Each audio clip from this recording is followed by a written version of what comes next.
Good evening, all. No, wait, there. Hello. Good evening, Othello. Good evening. Othello all day, so he made bed mother's house. We're gonna have a few folks in drag. Just getting started here. I'm gonna switch off my microphone so I can like level up here. Yeah. Or switch off my video here so I can get situated. How's it going? Good. How are you? I'm good. It's been a while.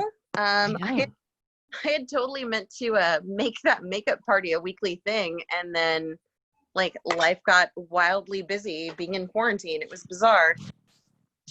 I know. No, can relate. Relate. We're busy now, not doing anything. Yeah, so I've tried to. I have so do that are not working. Yeah, I've just tried to keep up with the drunk Shakespeare thing. It seems to be a hit. Yeah, love a little Shakespeare. We've had a lot of fun. We're actually just a little more casual than the Zoom Shakespeare that I'm sure you've seen. Yeah, I saw it. So I do that one too, many a time. But we just like to drink and keep it loose. Shakespeare.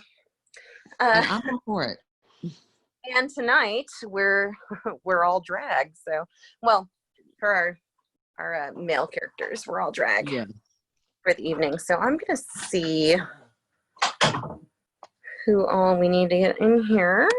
Just a second. I've got my script on my little cellular device here.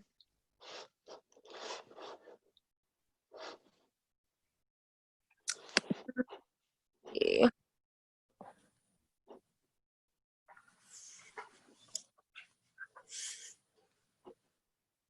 And if I take just a couple of minutes to get everyone going, it'll just be a second. Mm-hmm.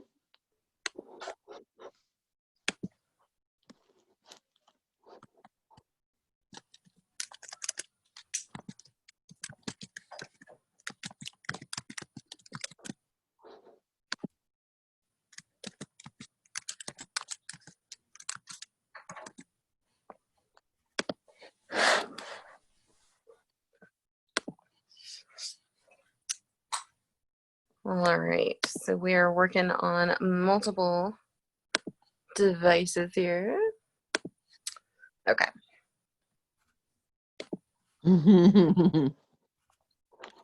All right, so everyone's just gonna trickle in. If you just want to like hang tight, I guess, as it's 8:30 now. We'll kind of wait like 5 minutes. Wait for kind of gather in.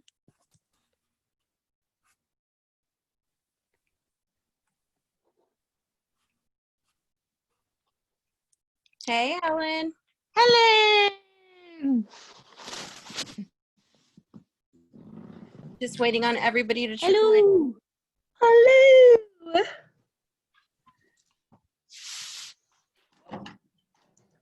Tonight should be fun. It should. Things in my mama's house. Let's see. Helen, you're a lady. Aren't you? Yes, I am. I'm Bianca. Yay.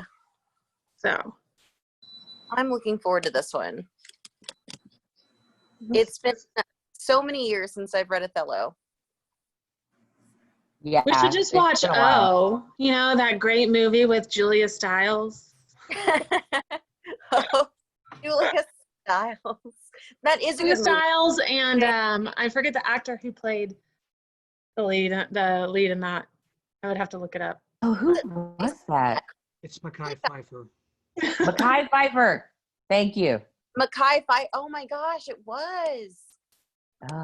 Mekhi is hot too. He is. That's like full 90s right I there. know. So I'm so excited for the several spectators it seems like we have this evening. Josh, what is this background?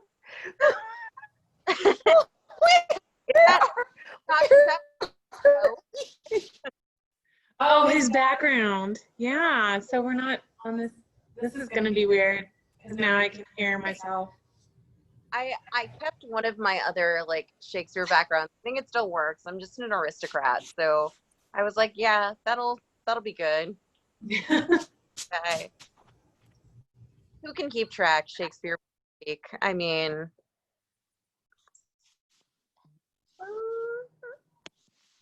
Sorry, Scooter. Y'all woke me up. Internet, don't be a butt. yeah. I'm just checking. Can you see me and hear me? I can. Can you see and hear Hey, me? hey, Hi. get that going all night? No. Okay. Good. Okay. And like I mentioned earlier, we're just gonna kind of hang out and wait for everybody to trickle in and keep things pretty casual. Drunk Shakespeare. So I'm getting started. feel free to get drinks, get situated. Locked and loaded. Yes, locked and loaded.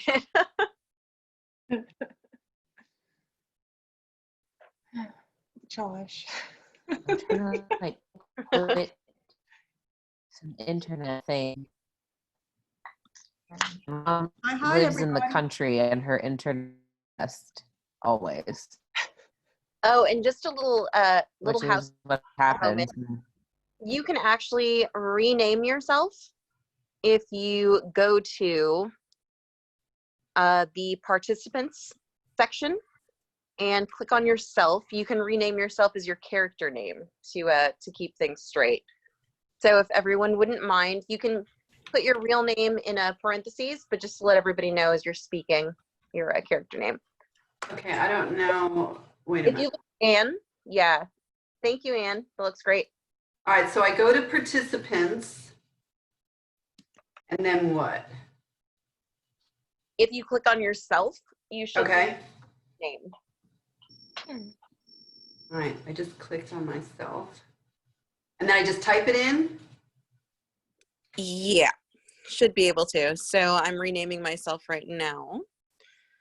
I'm the Duke. Hmm.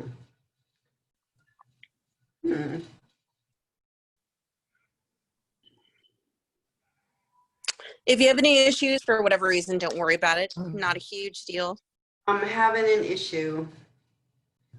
I hit participants, but then I go to my screen and I hit that, but then it doesn't do anything. Did we have you as Montano? You do. Okay, let me see if I can help there. Montano. Desdemona. Oh, look at you, Desdemona. Oh my goodness.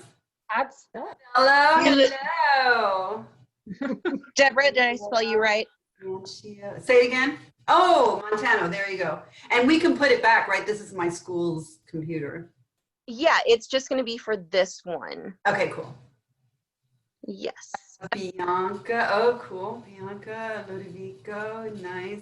Duke. Let me see. I have everybody in. BRABANTIO, yeah. Two. Yeah, it looks like we're all getting here.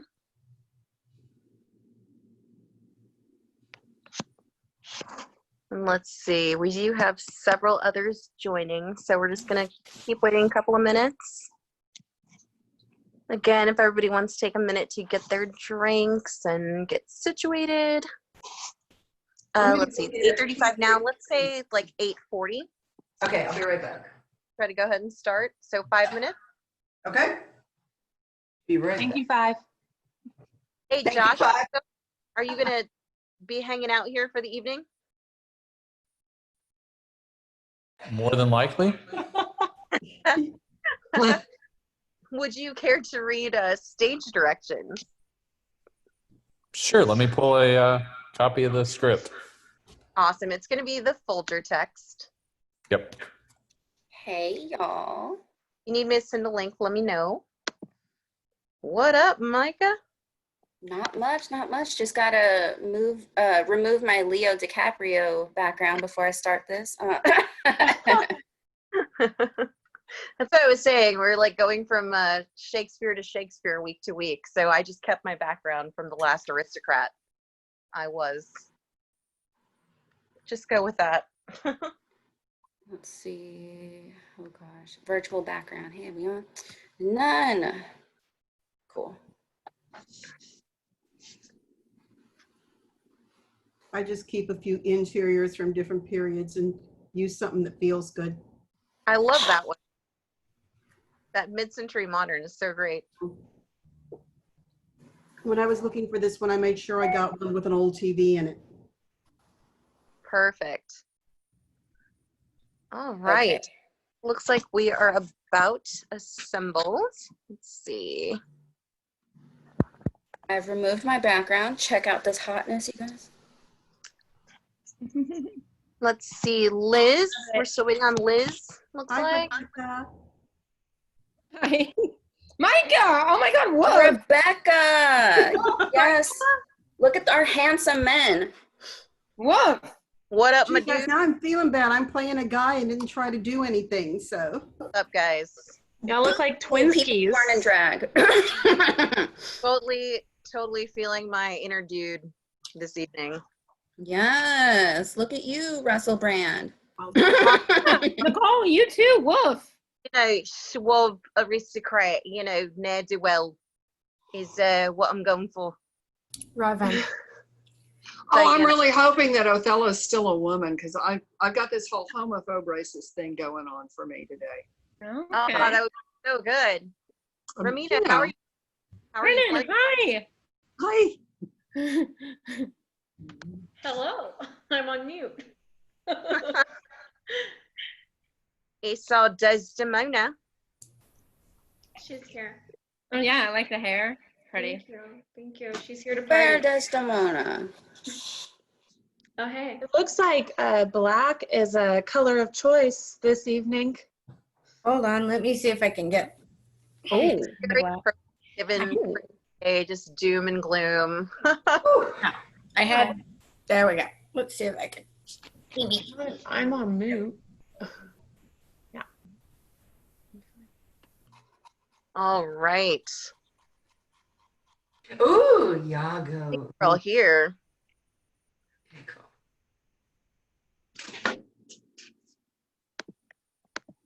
Sorry, I'm like squishing this around. Uh-huh. Hi, Ramina. Hi, I'm back.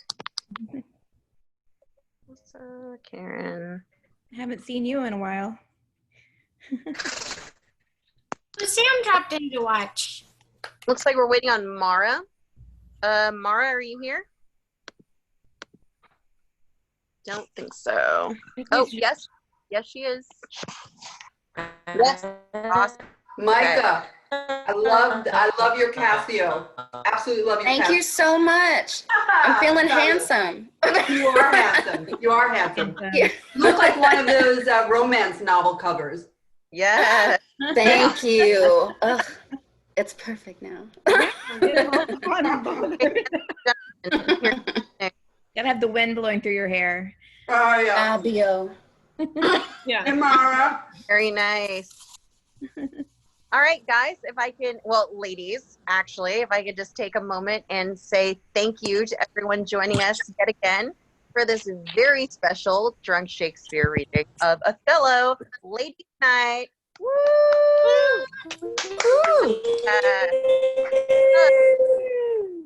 So much talent week after week that we absolutely needed to do a ladies' night.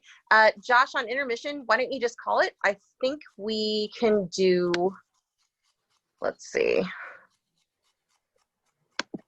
after, let me just take a look. Sorry, guys, a little housekeeping. things. A little bit of a long one. How about after Act 3, Scene 2? We'll just call it there. Good?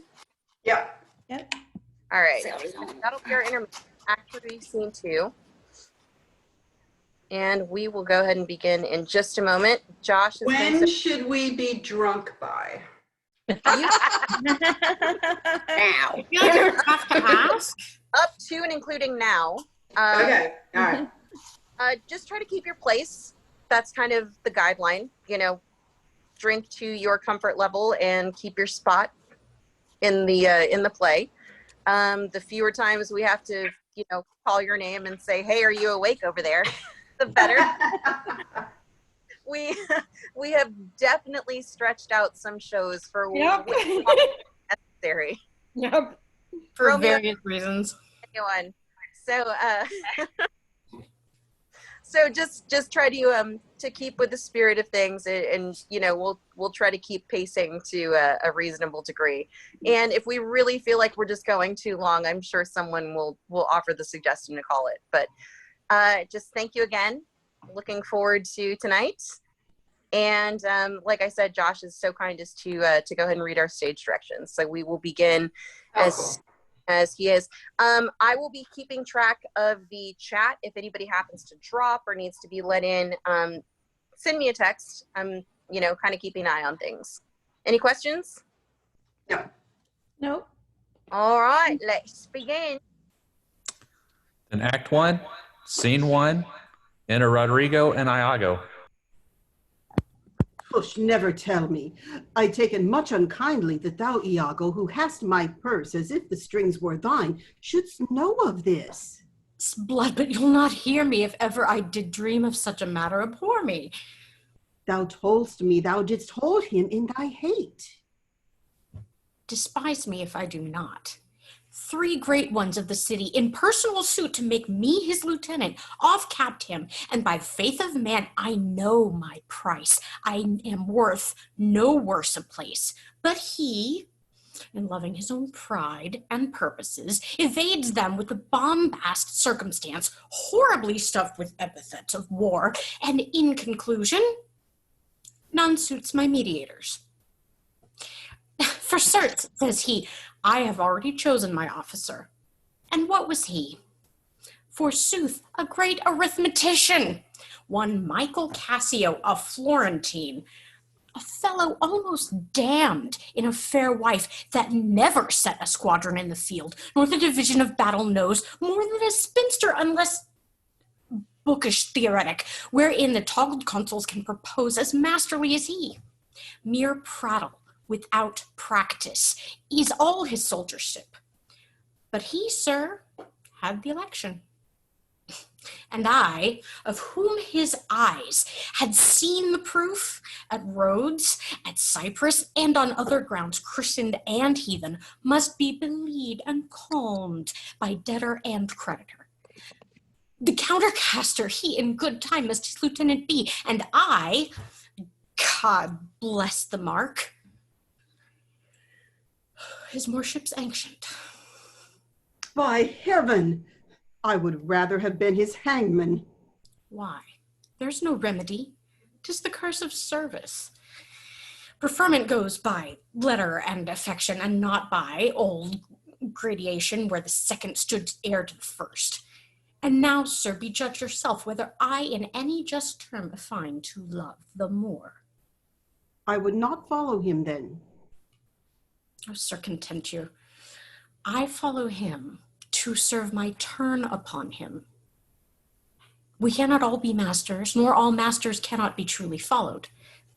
You shall mark many a duteous and knee-crooking knave that, doting on his own obsequious bondage, wears out his time, much like his master's ass, and finds himself naught but provender when he's old, cashiered. Wit me such honest knaves. Others there are who trimmed in forms and visages of duty, keep their hearts attending on themselves, and throwing but shows of service on their lords, do well thrive by them, And when they've lined their coats, do themselves homage. These fellows have some soul, and such a one I do profess myself. For, sir, it is as sure as you are Roderigo, were I the Moor, I would not be Iago. In following him, I follow but myself. Heaven is my judge, not I for love or duty, but seeming flow for my peculiar end. For when my outward action doth demonstrate the native act and figure of my heart in compliment extern, 'tis not long after, but I will wear my heart upon my sleeve for daws to peck at. I am not what I am. What a full fortune does the thick lips owe if he can carry thus? Call up her father. Rouse him. Make after him. Poison his delight. Proclaim him in the streets. Incense her kinsmen. And though he in a fertile climate dwell, plague him with flies. Though that be his joy, yet throw such chances of vexation on it as it may lose some color. Here is her father's house. I'll call aloud. Do, with like demonious accent and dire yell, as when by night and negligence the fire is spied in populous cities. What ho, Brabantio! Signor Brabantio, ho! Awake! What ho! Brabantio, thieves! Thieves! Look to your house, your daughter, and your bags! Thieves! And there's Brabantio above. What is the nature of this terrible summons? What is the matter here? Signor, is all your family within? Are your doors locked? Why? Wherefore are you asked this? Down, sir. You're robbed. For shame, put on your gown, your heart is burst. You have lost half your soul. Even now, very now, an old black ram is tapping your white ewe. Arise, arise, awake the snorting citizens with the bell, or else the devil will make a grandsire of you. Arise, I say. What, have you lost your wits? Most reverend Signor, do you know my voice? Not I. What are you? My name is Roderigo. Oh, the worse are welcome. I have charged thee not to haunt about my doors. In honest plainness thou hast heard me say, my daughter is not for thee. And now in madness, being full of supper and distemper and draughts upon malicious bravery, thou dost come to start my quiet? Sir. But thou must needs be sure my spirit and my place have in them power to make this bitter to thee. Patience, good sir. What, thou tell'st me of Robin? This is Venice. My house is not a grange. Most brave Brabantio, in simple and pure soul, I come to you. Down, sir, you are one of those that will not serve God if the devil bids you. Because we come to do you service and you think we are ruffians, you'll have your daughter controlled, covered with a Barbary horse. You'll have your nephews neigh to you. You'll have coursers for cousins and jennets for Germans. What profane wretch art thou? I am one, sir, that comes to tell you your daughter and the Moor are now making the beast with 2 bags. Thou art a villain. You are a senator. This thou shalt answer. I know thee, Roderigo. Sir, I will answer anything, but I beseech you, if it be your pleasure and most wise consent, as partly I find it is, that your fair daughter at this odd even and dull watch of the night, transported with no worse nor better guard, but with a knave of common hire, a gondolier, to the gross class of a lascivious Moor. If this be known to you and your allowance, we then have done you bold and saucy wrongs. But if you know not this, my manners tell me we have your wrong rebuke. Do not believe that from all sense of civility I would thus play and trifle with your reverence. Your daughter, if you have not given her leave, I say again, hath made a gross revolt, tying her duty, beauty, wit, and fortunes in an extravagant and wheeling stranger of here and everywhere. straight satisfy yourself. If she be in her chamber or your house, let loose on me the justice of the state for thus deluding you. Strike on the tender hope. Give me a taper. Call up my people. This accident is not unlike my dream. Belief of it oppresses me already. Light, I say. He exits. Light. Farewell, for I must leave you. It seems not meet nor wholesome to my place to be producted as, if I stay I shall, against the Moor. For I do know the state, however, this may gall him with some check. Cannot with safety cast him, for he's embarked with such loud reason to the Cyprus wars, which even now stands in act, that for their souls another of his fathom they have none. To lead their business, in which regard, though I do hate him, as I do hell pains, yet for necessity of present life, I must show out a flag and sign of love, which is indeed but a sign that you shall surely find him. Lead to the Sagittary the raised search, and there I will be with him. So, farewell. He exits. Enter BRABANTIO in his nightgown with servants and torches. It is too true and evil. Gone she is, and what's to become of my despised time is naught but bitterness. Now, Roderigo, where didst thou see her, oh, unhappy girl, with the Moor, thou sayest? Who would be a mother? How didst thou know 'twas she? Oh, she deceives me past thought. What said she to you? Get me more tapers. Raise all my kindred. Are they married, think you? Truly, I think they are. Oh, heaven, how got she out? Oh, treason of the blood. Mothers, from hence trust not your daughters' minds by what you see them act. Is there not charms by which the property of youth and maidhood may be abused? Have you not read, Roderigo, of such a thing? Yes, sir, I have indeed. Oh, call up my brother. Oh, would you had had her? Someone, some another way. Do you know where we may apprehend her and the Moor?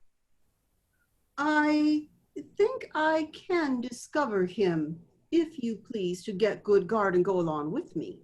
Pray you, lead on. At every house I'll call. I may command at most. Get weapons, ho! And raise some special officers of the night. Oh, good Roderigo, I will deserve your pains. They exit. Scene 2. Enter Othello, Iago, attendants with torches. Though in the trade of war I have slain men, yet I do hold it the very stuff of conscience to do no contrived murder. I lack iniquity, sometimes to do me service, but 9 or 10 times I had thought to have yerked him under the ribs. 'Tis better as it is. Nay, but he prated, and he spoke such scurvy and provoking terms against your honor that with little godliness I have, I did full hard forbear him. But I pray you, sir, are you fast married? Be assured of this, that the Magnifico is much beloved, and he hath, in his effect, a voice potential as double the Duke's. He will divorce you, or put upon you what restraint or grievance the law, with all his might to enforce it, will give him able. Let him do his spite. My services which I have done the Signori shall out-tongue his complaints. 'Tis yet to know, which, when I know that boasting is an honor I shall promulgate, I fetch my life, and being from men of royal siege, and my demerits may speak unbonneted to as proud a fortune as this that I have reached. For now, Iago, for know, Iago, but that I love the gentle Desdemona, I would not my unhoused free condition put into circumscription and confine for the sea's worth. But look what lights come yond. Those are the raised father and his friends. You were best go in. Not I. I must be found. My parts, my title, and my perfect soul shall manifest me rightly. Is it they? By Janus, I think so. Enter Cassio with officers and torches. The servants of the Duke and my lieutenant. The goodness of the night upon you, friends. What is the news? The Duke does greet you, General, and he requires your post-haste appearance even on the instant. What is the matter, think you? Something from Cyprus, as I may divine. It is a business of some heat. The galleys have sent a dozen sequent messengers this very night at one another's heels, and many of the consuls raised and met, or at the duke's already. You have been hotly called for. When being not at your lodging to be found, the Senate hath sent about 3 several quests to search you out. 'Tis well I am found by you. I will but spend a word here in the house, and go with you. He exits. Ancient, what makes you here? Faith, he tonight hath boarded a land carrack. If it prove lawful prize, he's made forever. I do not understand. He's married.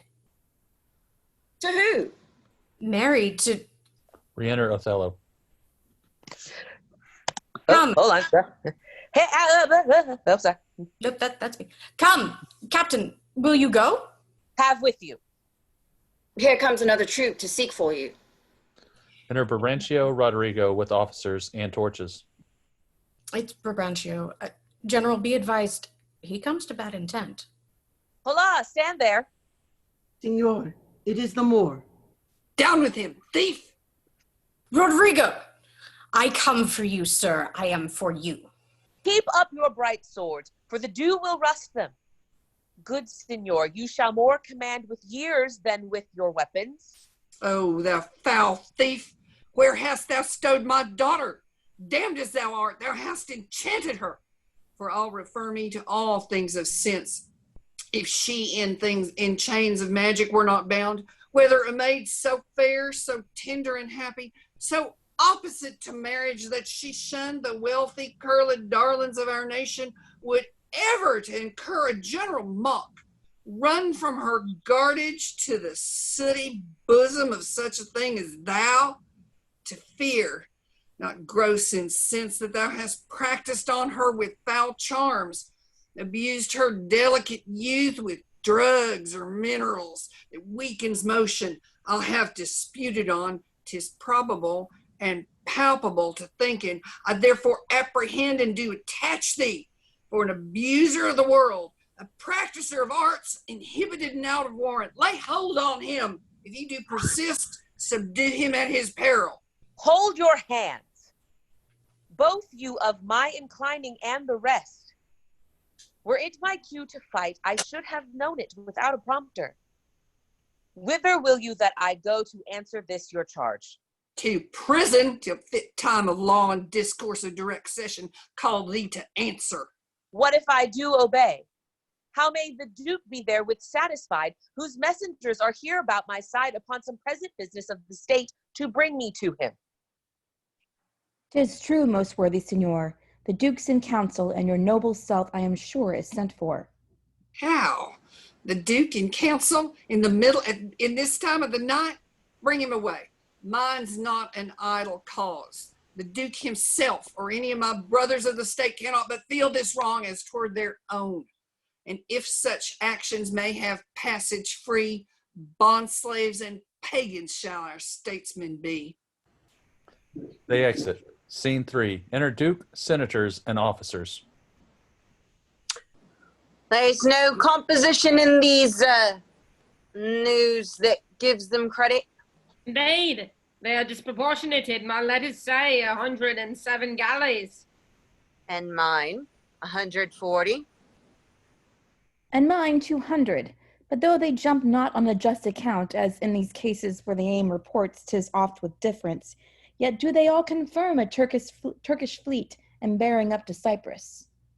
Oh, nay, it is possible enough to judgment. I do not secure me in the error, but the main article I do approve in fearful sense. What ho! What ho! What ho! A messenger from the galleys. Now, what's the business? The Turkish preparation makes for Rhodes, so as I bid report here to the state by Signor Angelo. How say you by this change? Cannot be, by no save reason. 'Tis a pageant to keep us in false gaze, when we consider the importancy of Cyprus to the Turk, and let ourselves again but understand that, as it more concerns the Turk than Rhodes, so may he with more facile question bear it. for that it stands in such warlike brace, but altogether lacks the abilities that Rose is dressed in. If we make thought of this, we must not think the Turk is so unskillful to leave the latest which concerns him first, neglecting an attempt of ease and gain to wake and wage a dangerous profitless. Nay, in all confidence, he's not for Rhodes. Here is more news. Enter a messenger. The Ottomite reverend and gracious, steering with due course towards the Isle of Rhodes, have there enjoined them with an after fleet. Aye, so I thought. How many, as you guessed? 30 sail, and now they do resteam the backwards course, bearing with frank appearance their purposes towards Cyprus. Senor Montano, your trusty and most valiant servitor, with these free duty recommends us, and prays you to believe him. He exits. 'Tis certain then for Cyprus, Marcus Lucicos is not in town. He's now in Florence. Right from us to him, post haste, dispatch. Here comes BRABANTIO and the valiant Moor. Enter Brabantio, Othello, Cassio, Iago, Roderigo, and officers. Valiant Othello, we must straight employ you against the general enemy Ottoman. I did not see you. Welcome, gentle signor. We lacked your counsel and your help tonight. So did I yours. Good your grace pardon me. Neither my place nor aught I heard of business hath raised me from my bed, nor doth the general care take hold on me, for my particular grief is of so floodgate and overbearing nature that it engulfs and swallows other sorrows, and it is still itself. Why? What's the matter? Oh, my daughter, oh, my daughter. Dead? Aye, to me. She is abused, stolen from me, and corrupted by spells and medicines bought of mountebanks, for nature so preposterously to err, being not deficient, blind, or lame of sense, sans witchcraft could not. Who will he be that in this foul proceeding hath thus beguiled your daughter of herself, and you of her? The bloody book of law you shall yourself read in the bitter letter. After your own sense, yea, though our proper son stood in your action. Oh, humbly I thank your grace. Here is the man, this Moor, whom it now seems your special mandate for state affairs hath hither brought. We are very sorry for it. What, in your own part, can you say to this? Nothing, but this is so. Most potent, grave, and reverend signors, my very noble and approved good masters, that I have ta'en away this old man's daughter, it is most true. True, I have married her. The very head and front of my offending hath this extent, no more. Rude am I in my speech, and little blessed with the soft phrase of peace. For since these arms of mine had 7 years' pith, till now some 9 moons wasted, they have used their dearest action in the tented field. And little of this great world can I speak more than pertains to feats of broil in battle. And therefore, little shall I grace my cause in speaking for myself. Yet, by your gracious patience, I will a round, unvarnished tale deliver of my whole course of love. What drugs, what charms, what conjuration, and what mighty magic, for such proceeding I am charged with all, I won his daughter. A maiden never bold, a spirit so still and quiet that her motion blushed at herself. And she, in spite of nature, of years, of country, credit everything to fall in love with what she feared to look upon. It is a judgment maimed and most imperfect that will confess perfection, so could err against all rules of nature, and must be driven to find the practices of cunning hell why this should be. I therefore vouch again that with some mixtures powerful o'er the blood, or with some dram conjured to this effect, he wrought upon her. To vouch this is no proof, without more wider and more overt test, then these thin habits and poor likelihoods of modern seeming do prefer against him. But, how to speak, did you by indirect and forced courses subdue and poison this young maid's affections? Or came it by request, and such fair question as soul to soul affordeth? I do beseech you, send for the lady to the Sagittary, and let her speak of me before her father. If you do find me foul in her report, the trust, the office I do hold of you, not only take away, but let your sentence even fall upon my life. Fetch Desdemona hither. Ancient, conduct them. You best know the place. Iago and attendants exit. And till she come, as truly as to heaven, I do confess the vices of my blood. So justly to your grave ears, I'll present how I did thrive in this fair lady's love, and she in mine. Say it, Othello. Her father loved me, oft invited me, still questioned me the story of my life from year to year, the battles, sieges, fortunes that I have passed. I ran it through, even from my boyish days, to the very moment that he bade me tell it, wherein I spoke of most disastrous chances of moving accidents by flood and field, of hairbreadth escapes the imminent deadly breach, of being taken by the insolent foe, and sold to slavery, of my redemption thence, and portents in my traveler's history, wherein of Antris vast and deserts idle, rough quarries, rocks, and hills whose heads touch heaven. It was my hint to speak, such was my process, and of the cannibals that each other eat, the anthropophagy and men whose heads do grow beneath their shoulders. These things to hear would Desdemona seriously incline. But still the house affairs would draw her thence, whichever as she could with haste dispatch, she'd come again, and with a greedy ear devour up my discourse, which I, observing, took one suppliant hour, and found good means to draw from her a prayer of earnest heart, that I would all my pilgrimage dilate, whereof by parcels she had something heard, but not intentively.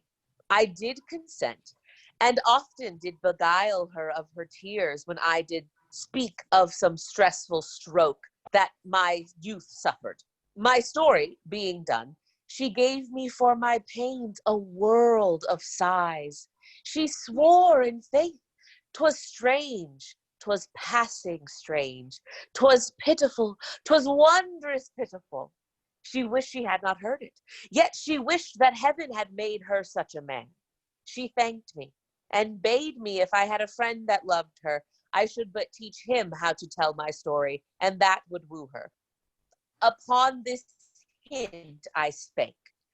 She loved me for the dangers I had passed, and I loved her that she did pity them. This only is the witchcraft I have used. Here comes the lady, let her witness it. Enter Desdemona, Iago, and attendants. I think this tale would win my daughter too. Good BRABANTIO, take up this mangled matter at the best. Men do their broken weapons rather use than their bare hands. I pray you hear her speak. If she confessed that she was half the wooer, destruction on my head, if my bad blame lied on the man. Come hither, gentle mistress. Do you perceive in all this noble company where most you owe obedience? My noble father, I do perceive here a divided duty. To you I am bound for life and education. My life and education both do learn me how to respect you. You are the lord of duty. I am hitherto your daughter. But here's my husband. And so much duty as my mother showed to you, preferring you before her father, so much I challenge that I may profess due to the more my lord. God be with you. I have done. Please at your grace, on to the state affairs. I had rather to adopt a child than get it. Come hither more. I here do give thee with all my heart, which but thou hast already with all my heart I would keep from thee. For your sake, jewel, I'm glad at soul I have no other child, but for thy escape would teach me tyranny, to hang clogs on them. I have done, my lord. Let me speak like yourself and lay a sentence, which, as a grace or step, may help these lovers into your favor. When remedies are past, the griefs are ended, by seeing the worst, which late on hopes depended, to mourn a mischief that is past and gone is the next way to draw new mischief on. What cannot be preserved when fortune takes patience or injury a mockery makes. The robbed that smiles steals something from the thief. He robs himself that spends of bootless grief. So let the Turk of Cyprus us beguile. We lose it not, so long as we can smile. He bears the sentence well that nothing bears, but the free comfort from hence he hears. But he bears both the sentence and the sorrow, that to pay grief must of poor patience borrow. These sentences to sugar or to gall, being strong on both sides, are equivocal. But words are words. I never yet did hear that bruised heart was pierced through the ear. I humbly beseech you, proceed to the affairs of state. The Turk with the most mighty preparation makes for Cyprus. Othello, the fortitude of the place is best known to you, and though we have there a substitute of most allowed sufficiency, yet opinion, a sovereign mistress of efforts, throws a more safer voice on you. You must therefore be content to slubber the gloss of your new fortunes with this more stubborn and boisterous expedition. The tyrant custom, most grave senators, hath made the flinty and steel couch of war my thrice driven bed of down. I do agonize a natural and prompt alacrity I find in hardness, and do undertake this present wars against the Ottomites. Most humbly, therefore, bending to your state, I crave fit disposition for my wife, due reference of place and exposition, with such accommodation and besort as levels with her breeding. Why, at her father's? I will not have it so. Nor I. Nor would I reside there. To put my father in impatient thoughts by being in his eye, most gracious Duke, to my unfolding, lend your prosperous ear, and let me find a charter in your voice to assist in my simpleness. What would you, Mona? That I love the more to live with him. My downright violence and storm of fortunes may trumpet to the world, my heart subdued even to the very quality of my lord. I saw Othello's visage in his mind, and to his honors and his valiant parts did I my soul and fortunes consecrate, so that, dear lords, if I be left behind a moth of peace, and he go to war, the rights for why I love him are bereft me, and I a heavy interim shall support by his dear absence. Let me go with him. Let her have your voice. Vouch with me, heaven. I therefore beg it not to please the palate of my appetite, nor to comply with heat the young affects in me defunct in proper satisfaction, but to be free and bounteous to her mind. And heaven defend your good souls that you think I will your serious and great business scant, for she is with me. No, when light-winged toys of feathered cupids seal with wanton dullness my speculative and office instruments, that my disports corrupt and take my business, let housewives make a skillet of my helm, and all in adversities make head against my estimation. Be it as you shall privately determine, either for her stay or going. The affair cries haste, and speed must answer it.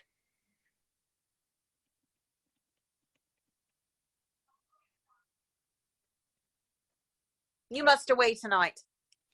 With all my heart. At 9 in the morning, here we'll meet again. Othello, leave some officer behind, and he shall our commission bring to you, with such things else of quality and respects as doth import you.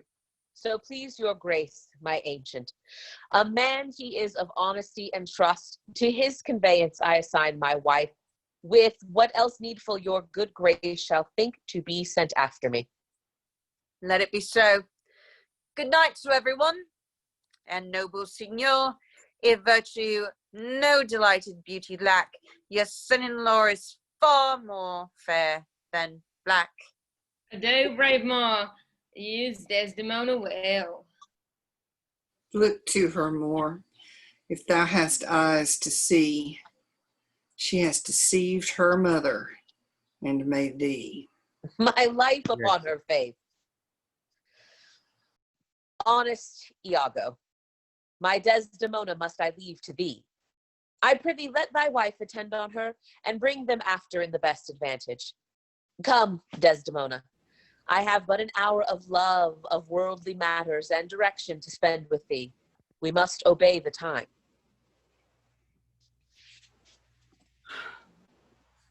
Iago, What say'st thou, noble heart? what will I do, thinkest thou? Go to bed and sleep. I will incontinently drown myself. If thou dost, I shall never love thee after. Silly gentleman. It is silliness to live when to live is torment. Then have we a prescription to die when death is our physician? Oh, villainous, I have looked upon the world for 4 times 7 years, and since I could distinguish betwixt a benefit and an injury, I never found a man that knew how to love himself. Ere I would say I would drown myself for the love of a guinea hen, I would change my humanity with a baboon. What should I do? I confess it is my shame to be so fond, but it is not in my virtue to amend it. Virtue? A fig! 'Tis in ourselves that we are thus or thus. Our bodies are our gardens, to which our wills are the gardeners. So, if we plant nettles or sow lettuce, set hyssop and weed up thyme, supply it with one gender of herbs or distract it with many, either to have it sterile with idleness or manured with industry, why, the power and the corrigible authority of this lies in our wills. If the balance of our lives had not one scale of reason to poise another of sensuality, the blood and baseness of our natures would conduct us to the most preposterous conclusions. But we have reason to cool our raging motions, our carnal stings, our unbidden lusts, whereof I take this that you call love to be a sect or a scion. It cannot be. It is merely a lust of the blood and a permission of the will. Come, be a man. Drown thyself. Drown cats and blind puppies. I have professed, my friend, and I confess me knit to thy deserving with cables of penderable toughness. I could never better stead thee than now. Put money in thy purse. Follow thou the wars, defeat thy favor with an usurped beard. I say, put money in thy purse. It cannot be that Desdemona should long continue to love the Moor. Put money in your purse, nor he his to her. It was a violent commencement in her, and thou shalt see it in answerable sequestration. Put money in thy purse. These Moors, changeable in their wills, fill thy purse with money. The food that to him now is as luscious as locusts shall be to him shortly as bitter as pickles. She must change for youth. When she is sated with his body, she will find the error of her choice. Therefore, put money in thy purse. If thou wilt needs damn thyself, do it to a more delicate way than drowning. Make all the money thou canst. If sanctimony and frail vow betwixt an erring barbarian and a supersettled Venetian cannot be too hard for my wits and all the tribe of hell, thou shalt enjoy her. Therefore, make money. A pox of drowning thyself. It is clean out of the way. Seek thou rather to be hanged encompassing thy joy than to be drowned and go without her. Wilt thou be fast to my hopes if I depend on the issue? thou art sure of me. Go. Make money. I have told thee often, and I retell thee again, I hate the Moor. My cause is hard, and thine hath no less reason. Let us be conjunctive in our revenge against him. If thou canst cuckold him, thou dost thyself a pleasure and me a sport. There are many events in the womb of time which may be delivered. Traverse, go, provide thy money. We will have more of this tomorrow. Adieu. Where shall we meet in the morning? At my lodging. I'll be with thee betimes. Go to. Farewell. Do you hear, Roderigo? What say you? No more of drowning. Do you hear? I am changed. Go to. Farewell. Put enough money in your purse. I'll sell all my land. He exits.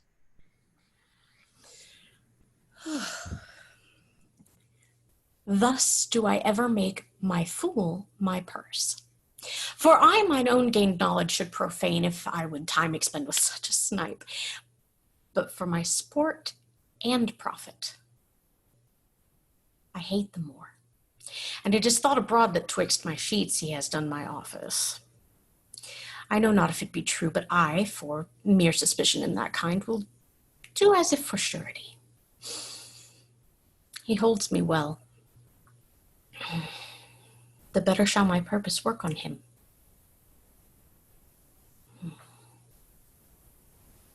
Cassio. Cassio's a proper man. Let me see now. To get his place and to plume up my will in double knavery. How? Let's see. After some time to abuse Othello's ear that he is too familiar with his wife. He hath a person and a smooth disposed to be suspected, framed to make a woman false. The Moor is of a free and open nature that thinks men honest, but that seem to be so, and will as tenderly be led by the nose as asses are. I have it. 'Tis engendered. Helen Knight must bring this monstrous birth to the world's light. He exits. Act 2, Scene 1, enter Montano and 2 gentlemen. What from the Cape can you discern at sea? Nothing at all. It is a high-wrought flood. I cannot twixt the heaven and the main to cry a sail. Methinks the wind hath spoke aloud at land. A fuller blast ne'er shook our battlements. If it hath ruffianed so upon the sea, what ribs of oak, when mountains melt on them, can hold the Mortise? What shall we hear of this? A segregation of the Turkish fleet, for do but stand upon the foaming shore. The chidden billow seems to pelt the clouds. The wind-shaked surge with high and monstrous mane seems to cast the water on the burning bear and quench the guards of the ever-fixed pole. I never did like molestation view on the enchafed flood. If that the Turkish fleet be not ensheltered and embayed, they are drowned. It is impossible to bear it out. News, lads! Our wars are done. The desperate tempest hath so banged the Turks that their assignment halts. A noble ship of Venice hath seen a grievous rack of sufferance on most part of their fleet. How? Is this true? The ship is here put in, a Veronessa. Michael Cassio, lieutenant to the warlike Moor Othello, is come on shore. The Moor himself at sea, and is in full commission for here Cyprus. I am glad on't. 'Tis a worthy governor.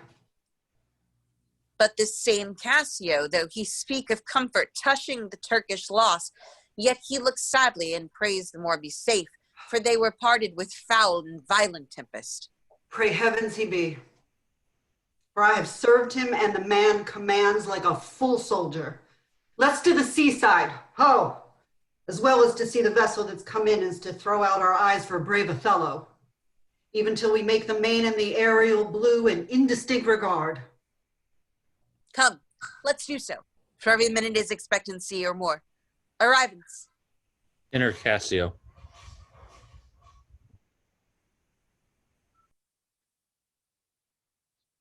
Thank you, the valiant of this warlike isle that so approved the more. Oh, let the heavens give him defense against the elements, for I have lost him on a dangerous sea. Is he well shipped? His bark is stoutly timbered, and his pilot a very expert and approved allowance.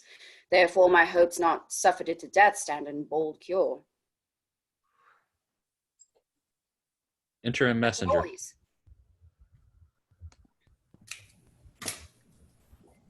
What noise? The town is empty. On the brow of the sea stands ranks of people, and the cry, "A sail!" My hopes do shape him for the governor. A shot. They do discharge their shot of courtesy. Our friends, at least. I pray you, sir, go forth and give us truth who 'tis that is arrived. I shall. He exits. But, good lieutenant, is your general wived? Most certainly, he hath achieved a maid that paragons description and wild fame, one that excels the quirks of blazoning pens, and in the essential vesture of creation does tire the ingenier. Enter the second gentleman. How now, who is put in? 'Tis one Iago, ancient to the general. Has had most favorable and happy speed. Tempests themselves, high seas and howling winds, the gutted rocks and congregated sands, traitors and steep to clog the guiltless keel, as having sense of beauty do omit their mortal natures, letting go safely by the divine Desdemona. What is she? She that I spake of, our great captain's captain, left in the conduct of the bold Iago, whose footing here anticipates our thoughts and senite speed. Crate Chove Othello God, and swell his sail with thine own powerful breath, that he may bless this bay with his tall ship, make love's quick pants in Desdemona's arms, give renewed fire to our extincted spirits, and bring old Cyprus comfort. Enter Desdemona, Iago, Roderigo, and Emilia. Oh, behold, the riches of the ship is come on shore. You men of Cyprus, let her have your knees. He kneels. Hail to thee, lady, and the grace of heaven, before, behind thee, and on every hand, and wheel thee round. He rises.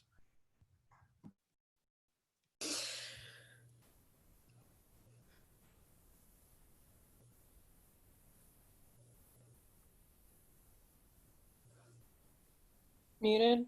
Is she muted? Desdemona! Sorry. Oh my gosh. Sorry. Drama with a friend. Not my drama, her drama. Eek. What line are we on? Sorry. Hail to thee, lady, and the grace of heaven, before, behind thee, and on every hand, and wheel thee round. What page? That's 95, page 65. 66, right? Bottom of Got 66. it. Okay. Oh yeah, that's right. Cool. Sorry. Thank you. You're fine. I'm sorry. You said 85. Okay. Oh, here we are. Oh, but I fear how lost you company. Oh, no. What tidings can you tell of my lord? There we go. He is not yet arrived, nor know I aught but that he's well and will be here shortly. Oh, but I fear how lost you company. The great contention of sea and skies parted our fellowship. But hark, a sail! Sail, a sail, a sail! They give the greeting to the citadel. This likewise is a friend. See for the news. Second gentleman exits. Good ancient, you are welcome. Welcome, mistress. He kisses Emilia. Let it not gall your patience, good Iago, that I extend my manners. 'Tis my breeding that gives me this bold show of courtesy. Sir, would she give you so much of her lips as of her tongue as she oft bestows on me, you would have enough. Alas, she has no speech. In faith, too much. I find it still when I have list to sleep. Mary, before your ladyship, I grant she puts her tongue a little in her heart and chides with thinking. You have little cause to say so. Come on, come on. Your pictures out of doorbells, your parlors, wildcats in your kitchens, saints in your injuries, devils be offended, players in your huswifery, and huswives in your beds. Fie upon thee, slanderer. Nay, is it true, or else I am a Turk? You rise to play and go to bed to work. You shall not write my praise. No, let me not. What wouldst write to me if thou shouldst praise me? Oh, gentle lady, do not put me to it, for I am nothing if not critical. Come on, say. There's one gone to the harbor. Aye, madam. I am not merry, but I do beguile the thing I am by seeing otherwise. Come, how wouldst thou praise me?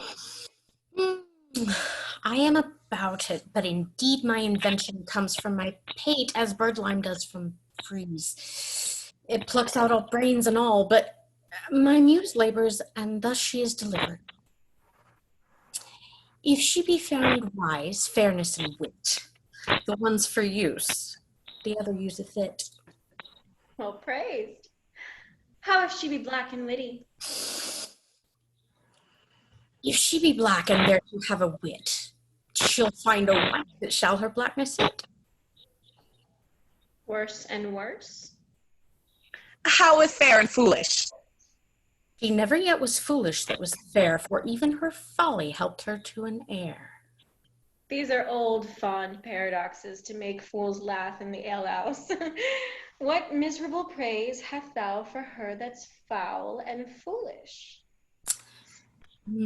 There's none so foul and foolish thereunto, but does foul pranks which fair and wise ones do. Oh, heavy ignorance. Thou praisest the worst best. But what praise couldst thou bestow on a deserving woman indeed? One that in the authority of her merit did justly put on the vouch of very malice itself. She that was ever fair and never proud, had tongue at will and yet was never loud, never lacked gold and yet went never gay, fled from her wish and said, now I may. She that being angered, her revenge being nigh, bade her wrong stay and her displeasure fly. She that in wisdom never was so frail to change the cod's head for the salmon's tail. She that could think and ne'er disclose her mind, see suitors following and not look behind. She was a wight, if ever such wight were. To do what? To suckle fools and chronicle small beer. Lame and most impotent conclusion. Do not learn of him, Emilia, though he be thy husband. How say you, Cassio? Is he not a most profane and liberal counselor? He speaks home, madam. You may relish him more in the soldier than in the scholar. Cassio takes Desdemona's hand. He takes her by the palm. Aye, well said, whisper. With as little a web as this will I ensnare as great a fly as Cassio. I smile upon her. Do, I will give thee in thine own courtship. You say true, 'tis so indeed. If such tricks as these strip you out of your lieutenantry, it had been better you had not kissed your 3 fingers so oft, which now again you are most apt to play the surgeon. Very good. Well kissed. Ooh, an excellent curtsy. 'Tis so indeed, yet again your fingers touch to your lips. Would they were clyster pipes for your sake. Trumpets within. The more I know his trumpet. 'Tis truly so. Let's meet and receive him. Lo, where he comes. Enter Othello and attendants. Oh, my fair warrior. My dear Othello. It gives me wonder, great is my content to see you here before me. Oh, my soul's joy. If after every tempest come such calms, may the winds blow till they have wakened death, and let the laboring bark climb hills of seas, Olympus high, and duck again as low as hell's from heaven. If it were now to die, 'twere now to be most happy. For I fear my soul hath her content so absolute that not another comfort like to this succeeds in unknown fate. The heavens forbid, but that our loves and comforts should increase, even as our days do grow. Amen to that, sweet.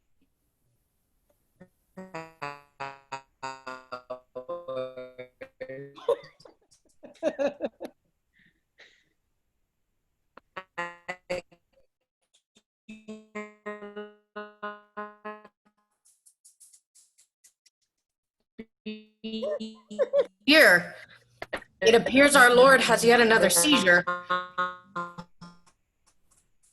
Quick, pull him to his side. Make sure he doesn't swallow his tongue. To it. Tis yet another round of epilepsy. It's actually an urban myth, my lord. You okay there, Othello? Stop me here.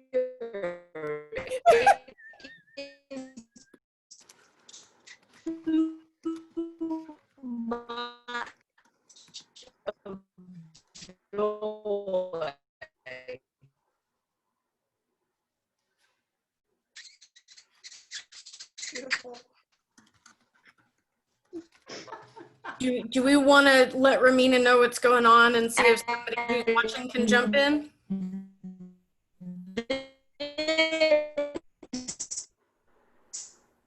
Ramina, something's going on with your son.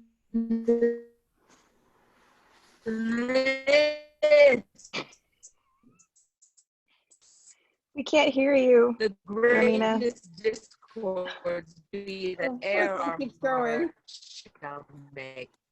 She is very drunk. You know? I'll text her. And in tonight's auto-tune Still Shakespeare. here on her computer.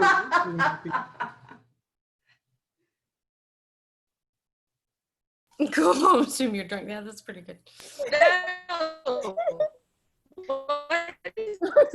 What? I think that's probably still the same speech. Pretty sure it is.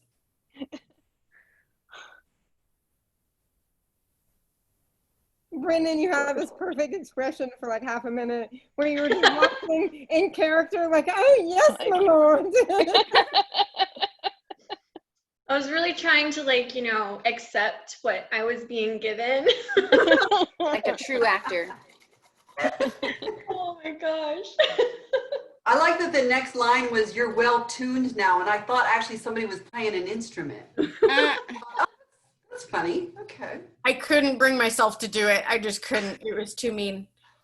I just jumped to, what is that, act 3, 4, when he starts freaking out. I don't know. Ramina, are you gonna jump off and come back in? Oh, I think she may have. She's she just texted Helen and said that her mom's internet sucks.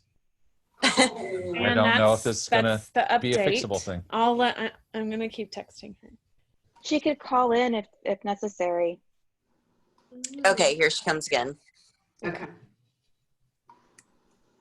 What line are we on? Like, Huzzah! Our Lord returns. Let's see. About Hail, 2:04. hail, the gang's all here. 2:04. Oh, Ramina.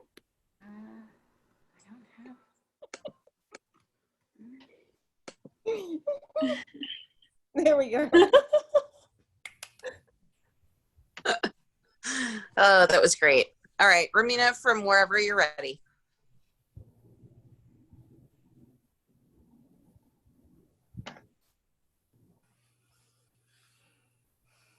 Wait, Desdemona, Yes. is it still terrible? Oh, Hello? it's not, well, things are, yeah, but wait, where are we? You sound good. I can hear you clear. Hey, now. Oh, no. Oh, no. Spoke too soon. Sorry. Where am I? Are we? Had a see Oh, no. life. Wait. Is it still broken? Am I still broken? Are we still hear you, but you're I can frozen. hear you right now. Frozen. Wait, hold on. Where's Helen? Nicole, you want to pause this perhaps? I think Nicole's loving the drunk, the live. Yeah, great. Yeah, I'm just asking. I don't know. Drunk Zoom. We can take a moment if everybody wants to get on the same page. Yes. as far as where we left off, Josh, can you confirm? I think we're on 73, page 73. The last line I remember hearing was page 73, about 203. So there's a speech that starts at 199 for Othello. I say we just pick up there. Okay. Marty. All right. Othello, though. Do we have our... Ramina, did she drop back out? I believe she did. I do not see her on the list. Okay, so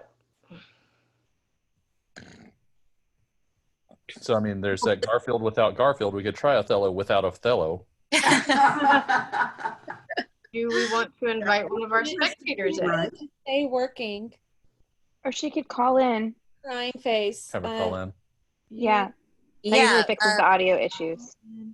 Yeah, Helen, if you want to give her a heads up to just call in.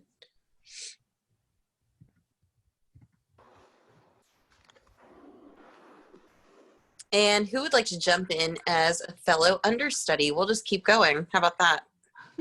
I can jump in. I haven't got any lines coming up for a little bit. Mara might be. What was that? Did someone say Mara? Tanya volunteered. Oh, okay. I think if Mara's here, if she wants to do it, that's fine. Mara, are you there? You can go ahead and read it. Okay. We'll go ahead and do it. So we're starting at 199, right? Okay. Yes.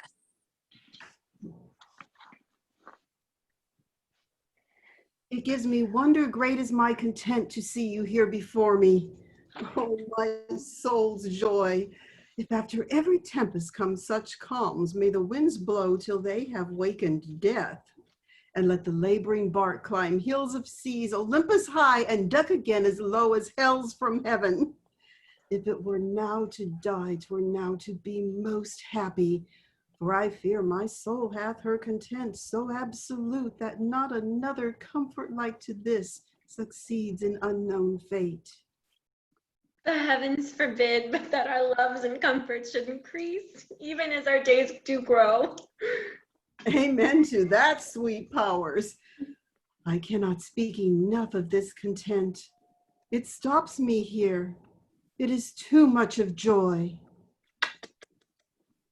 And this the great discords be that ere our hearts shall make.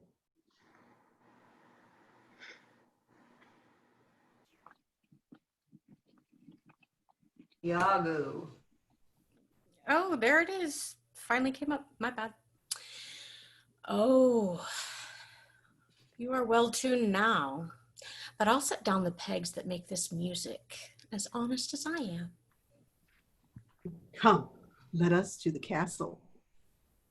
News, friends, our wars are done. The Turks are drowned. How does my old acquaintance of this isle?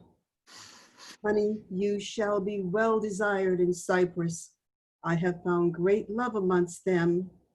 Oh, my sweet, I prattle out of fashion, and I dote in mine own comforts.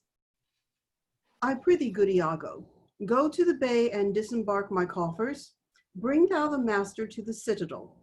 He is a good one, and his worthiness doth challenge much respect. Come, Desdemona. Once more, well met at Cyprus. Ramina is back, so we'll pick Hello. up. Hey. Okay. Wanted to double check that she's back, but stage direction, all but Iago and Roderigo exit. Do thou meet me presently at the harbor. Come hither if thou beest valiant. As they say, base men being in love have then a nobility in their natures more than is native to them. Listen to me. The lieutenant tonight watches on the court of the guard. First, I must tell thee this. Desdemona is directly in love with him. With him? Why, 'tis not possible. Lay thy finger thus, and let thy soul be instructed. Mark me with what violence she first loved the Moor, but for bragging and telling her fantastical lies. And will she love him still for prating? Let not thy discreet heart think it. Her eye must be fed, and what delight shall she have to look on the devil? When the blood is made dull with the act of the sport, there should be, again to inflame it and give satiety to a fresh appetite, loneliness in favor, sympathy in years, manners, and beauties, all which the Moor is defective in. Now, for want of these required conveniences, her delicate tenderness will find itself abused, begin to heave the gorge, disrelish, and abhor the Moor. Very nature will instruct her in it and compel her to come to a second choice. Now, sir, this granted, as it is most pregnant and unforced position, who stands so eminent in the degree of this fortune as Cassio does? A knave, very voluble, no further conscionable than putting on the mere form of civil and humane seeming for the better compassing of his salt and most hidden loose affection. Why, none. None. A slipper and a subtle knave, a finder out of occasions that has an eye can stamp and a counterfeit of advantages, though true advantage never presents itself. A devilish knave. Besides, the knave is handsome, young, and hath all those requisites that folly and green minds look after.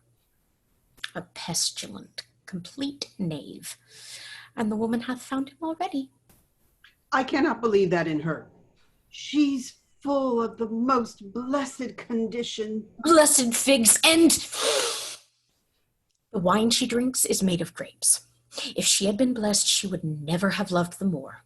Blessed pudding! Didst thou not see her paddle him with the palm of his hand? Didst not mark that? Yes, that I did. But that was but a courtesy. Lechery! By this hand, an index, an obscure prologue to the history of her lust and foul thoughts. They met so near their lips that their breaths embraced together. Villainous thoughts, Roderigo. When these mutualities so marshal the way, hard at hand comes the master and the main exercise, the incorporate conclusion. But, sir, be you ruled by me. I have brought you from Venice. Watch you tonight for the command I'll lay it upon you. Cassio knows you not. I'll not be far from you. Do you find some occasion to anger Cassio, either by speaking too loud, or tainting his discipline, or from whatever other course you please, which the time shall more favorably minister? Well, sir, he's rash and very sudden in choler, and haply may strike at you. Provoke him that he may, for even out of that will I cause these of Cyprus to mutiny, whose qualification shall come into no true taste again but by the displanting of Cassio. So shall you have a shorter journey to your desires by the means I shall then have to prefer them, and the impediment most profitably removed, without which there were no expectation of our prosperity.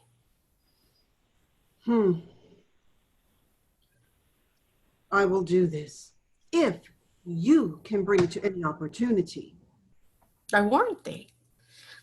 Meet me by and by at the citadel. I must fetch his necessities, sure. Farewell. Adieu.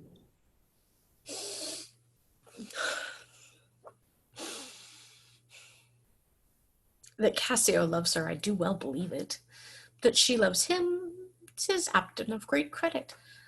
The more, howbeit that I endure him not, is of a constant, loving, and noble nature, and I dare think he'll prove to Desdemona a most dear husband. Now, I do love her too, not out of absolute lust, though peradventure I stand account for as a great sin, but partly led to my diet revenge. For that I do suspect the lusty Moor hath leaped into my seed.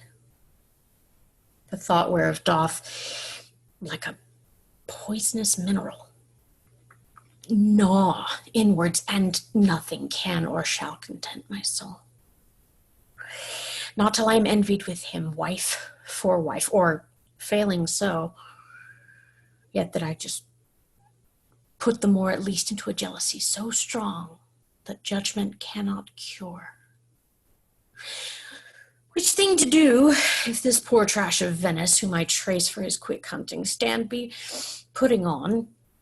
I'll have our Michael Cassio on the hip, abuse him to the Moor in the rank garb, for I fear Cassio with my nightcap too, make the Moor thank me, love me, and reward me for making him egregiously an ass and practicing upon his peace and quiet, even to madness. 'Tis here, but yet confused. Knavery's plain face is never seen till used. He exits. Scene 2. Enter Othello's herald with a proclamation. It is Othello's pleasure, our noble and valiant general, that upon certain tidings now arrived, importing in mere perdition of the Turkish fleet, every man put himself into triumph, some to dance, some to make bonfires, each man to what sport and revels his edition leads him. For besides these beneficial news, it is the celebration of his nuptial. So much was his pleasure, should be proclaimed as offices are open, and there is full liberty of feasting from this present hour of 5 till the bell hath tolled 11. Heaven bless the Isle of Cyprus and our noble General Othello. He exits. Scene 3. Enter Othello, Desdemona, Cassio, and attendants. Good Michael, look you to the guard tonight. Let's teach ourselves that honorable stop not to outsport discretion. Iago hath direction what to do, but notwithstanding with my personal eye, I will look to it. Iago is most honest. Michael, good night. Tomorrow with your earliest, let me have speech with you. Come, my dear love. The purchase made, the fruits are to ensue, that profit's yet to come between me and you. Good night. Othello and Desdemona exit with attendants. Enter Iago. Welcome, Iago. We must to the watch. Not this hour, Lieutenant. 'Tis not yet 10 of the clock. Our general cast us thus for the early love of his Desdemona, who, let us not therefore blame, he hath not yet made wanton the night with her, and she is sport for Jove. She's a most exquisite lady. And I'll warrant her, full of game. Indeed, she's a most fresh and delicate creature. What an eye she has. Methinks it sounds a parley to provocation. An inviting eye, and yet methinks right modest. And when she speaks, is it not an alarm to love? She is indeed perfection. Well, the happiness to their sheets.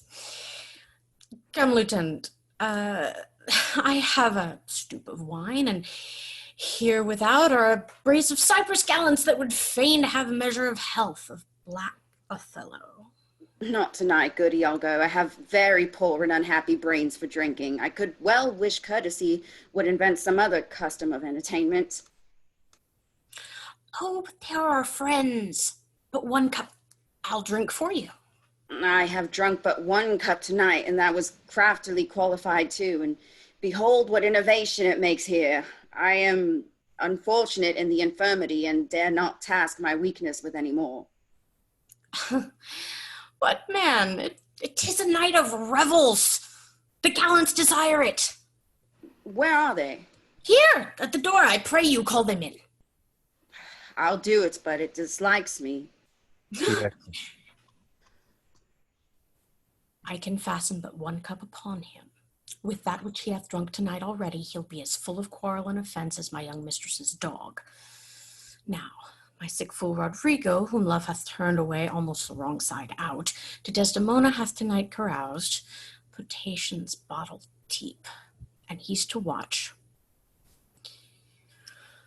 3 else of Cyprus, noble swelling spirits that hold their honors in a wary distance, the very elements of this warlike isle, have I tonight flustered with flowing cups, and they watch now too.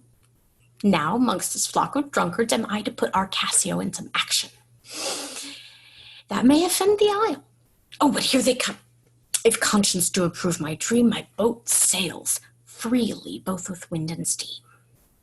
Enter Cassio, Montano, and gentlemen, followed by servants, with wine. For God, they have given me a rouse already. Good favor, little one, not past a pint as I am a soldier. Some wine! Ho! And let me the clinking clink, and let me the clinking clink. A soldier's a man whose life is but a span. Why then let a soldier drink some wine, boys? For God, an excellent song. I learned it in England, where indeed they are most potent and potting. Your Dane, your German, and your swag-bellied Hollander, drink ho are nothing to the English. Is your Englishman so exquisite in his drinking? Why, he drinks you with facility, your Dane dead drunk. He sweats not to overthrow your Alaman. He gives your Hollander a vomit ere the next bottle can be filled. To the health of our general! I am for it, Lieutenant, and I'll do you justice. Oh, sweet England! King Stephen was a by and worthy peer. His breeches cost him but a crown. He held them all sixpence too dear, and with he called a tailor loan. He was a wight of high renown, and thou art of but low degree. 'Tis pride that pulls the country down, then take old cloak about thee. Wine ho! For God, this is a more exquisite song than the other. Will you hear it again? No, for I hold him to be unworthy of his place that does those things. Oh, good, because I can't remember it. Is true, good lieutenant. For mine own part, no offense to the general, nor any man of quality, I hope to be saved. And so I do too, lieutenant. Aye, but by your leave, not before me. The lieutenant is to be saved before the ancient. Let's have no more of this. Let's do our affairs. God forgive us our sins. Gentlemen, let's look to our business. Do not think, gentlemen, I am drunk. This is my ancient, this is my right hand, and this is my left. And I am not drunk now. I can stand well, and I speak well enough. Oh, excellent, excellent well. Why, very well, then you must not think that I am drunk. He exits. To the platform, masters. Come, let's set the watch. Gentlemen exit. You see this fellow that has gone before? He's a soldier fit to stand by Caesar, and give direction, and do see but his vice. 'Tis to be his virtue, just an equinox.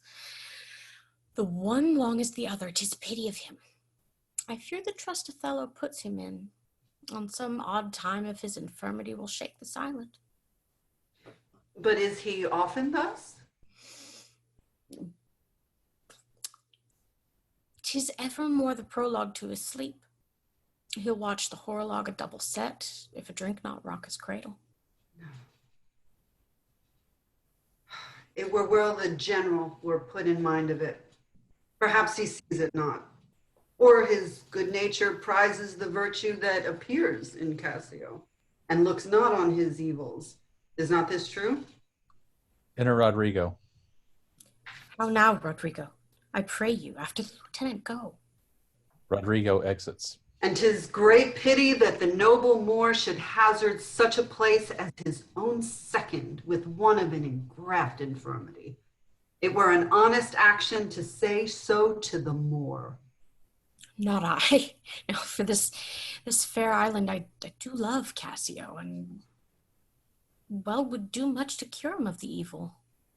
Help within. But hark, what noise?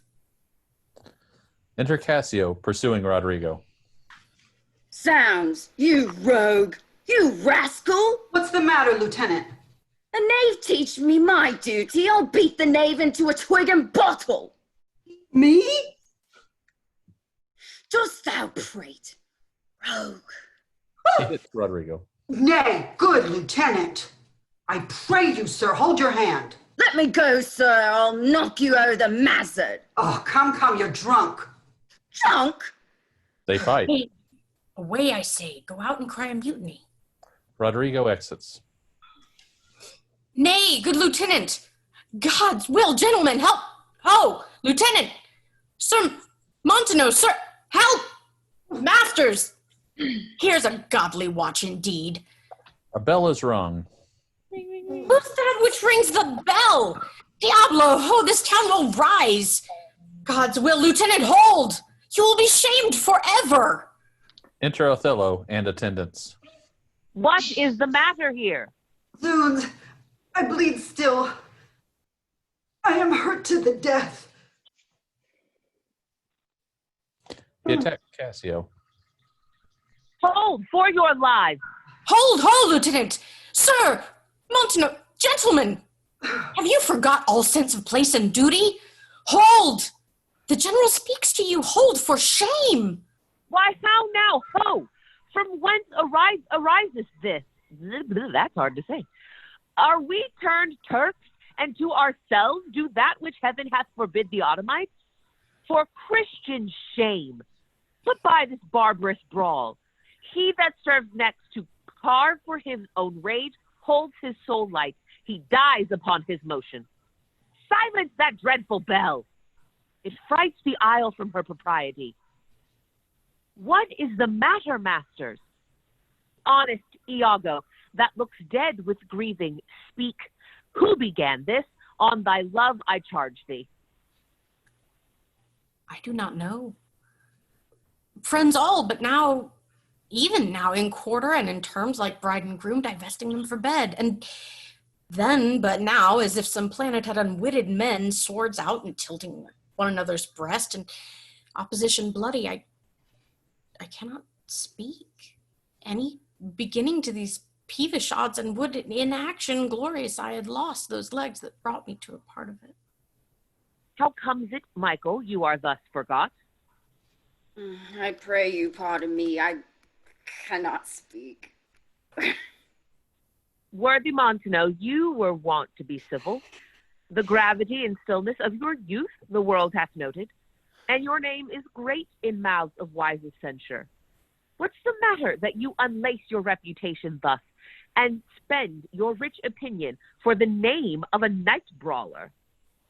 Give me answer to it. Worthy Othello, I am hurt to danger. Your officer, Iago, can inform you, while I spare speech with something that offends me, of all that I do know. Nor know I aught by me that's said or done amiss this night. Unless self-charity be sometimes a vice, and to defend ourselves it be a sin when violence assails us. Now, by heaven, my blood begins my safer guides to rule, and passion, having my best judgment collided, essays to lead the way.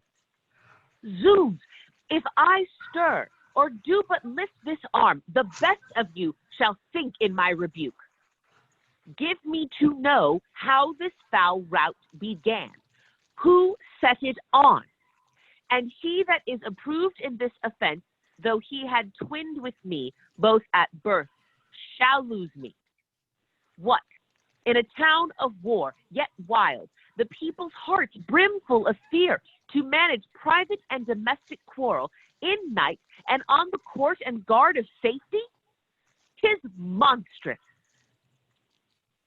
Iago, who began? If partially affined or lead in office thou dost deliver more or less than truth, thou art no soldier. Touch me not so near. I had rather have this tongue cut from my mouth than should do offense to Michael Cassio. Yet I persuade myself to speak the truth. Shall nothing wrong him? Thus it is, General.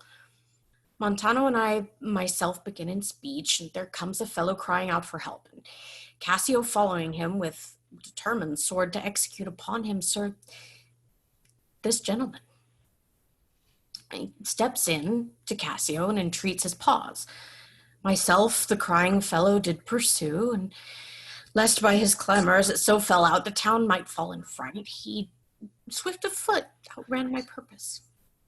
And I returned the rather for that I had heard the clink and fall of the swords, and Cassio, I an oath, which till tonight I ne'er might say before when I came back, for this was brief. I found them close together at blow and thrust, and even as again they were when you yourself did part them. More of this matter I cannot report. But men are men. The best sometimes forget, though Cassio did some little wrong to him, as men in rage strike those that wish them the best, yet surely Cassio, I believe, received from him that fled some strange indignity, which, patience could not pass. I know, Iago, thy honesty and love doth mince this matter, making it light to Cassio. Cassio, I love thee, but never more be officer of mine. Enter Desdemona, attended. Look, if my gentle love be not raised up, I'll make thee an example. What is the matter, dear? All's well now, sweeting. Come away to bed. Sir, for your hurt, myself will be your surgeon. Lead him off. Montano is led off. Iago, look with care about the town, and silence those whom this vile brawl distracted. Come, Desdemona. 'Tis the soldier's life to have their balmy slumbers waked with strife. All but Iago and Cassio exit. What, are you hurt, Lieutenant? I passed all surgery. Mary, God forbid. Reputation, reputation, reputation. Oh, I have lost my reputation. I have lost the immortal part of myself, and what remains is bestial. My reputation, Iago. My reputation. As I am an honest man, I thought you had received some bodily wound. There is more sense in that than in reputation. Reputation is idle, most false imposition. It's oft got without merit and lost without deserving. You've lost no reputation at all unless you repute yourself such a loser. What, man, there are ways to recover the general again. You are but now cast in his mood. A punishment more in policy than in malice. Even so as one would best his offenseless dog to affright an imperious lion. Sue to him again, and he's yours. I will rather sue to be despised than to deceive so good a commander with so slight, so drunken, and so indiscreet officer. Drunk, and speak parrot and squabble, swagger, swear, and discourse fustian with one's own shadow.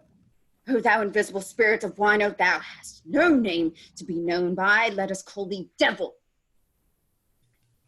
What was he that followed you with your sword? What had he done to you? I know not. Is it possible? I remember a mass of things, but nothing distinctly. A quarrel, but nothing wherefore. Oh, that men should put an enemy in their mouths to steal away their brains. That we should with joy, pleasance, revel, and applause transform ourselves into beasts.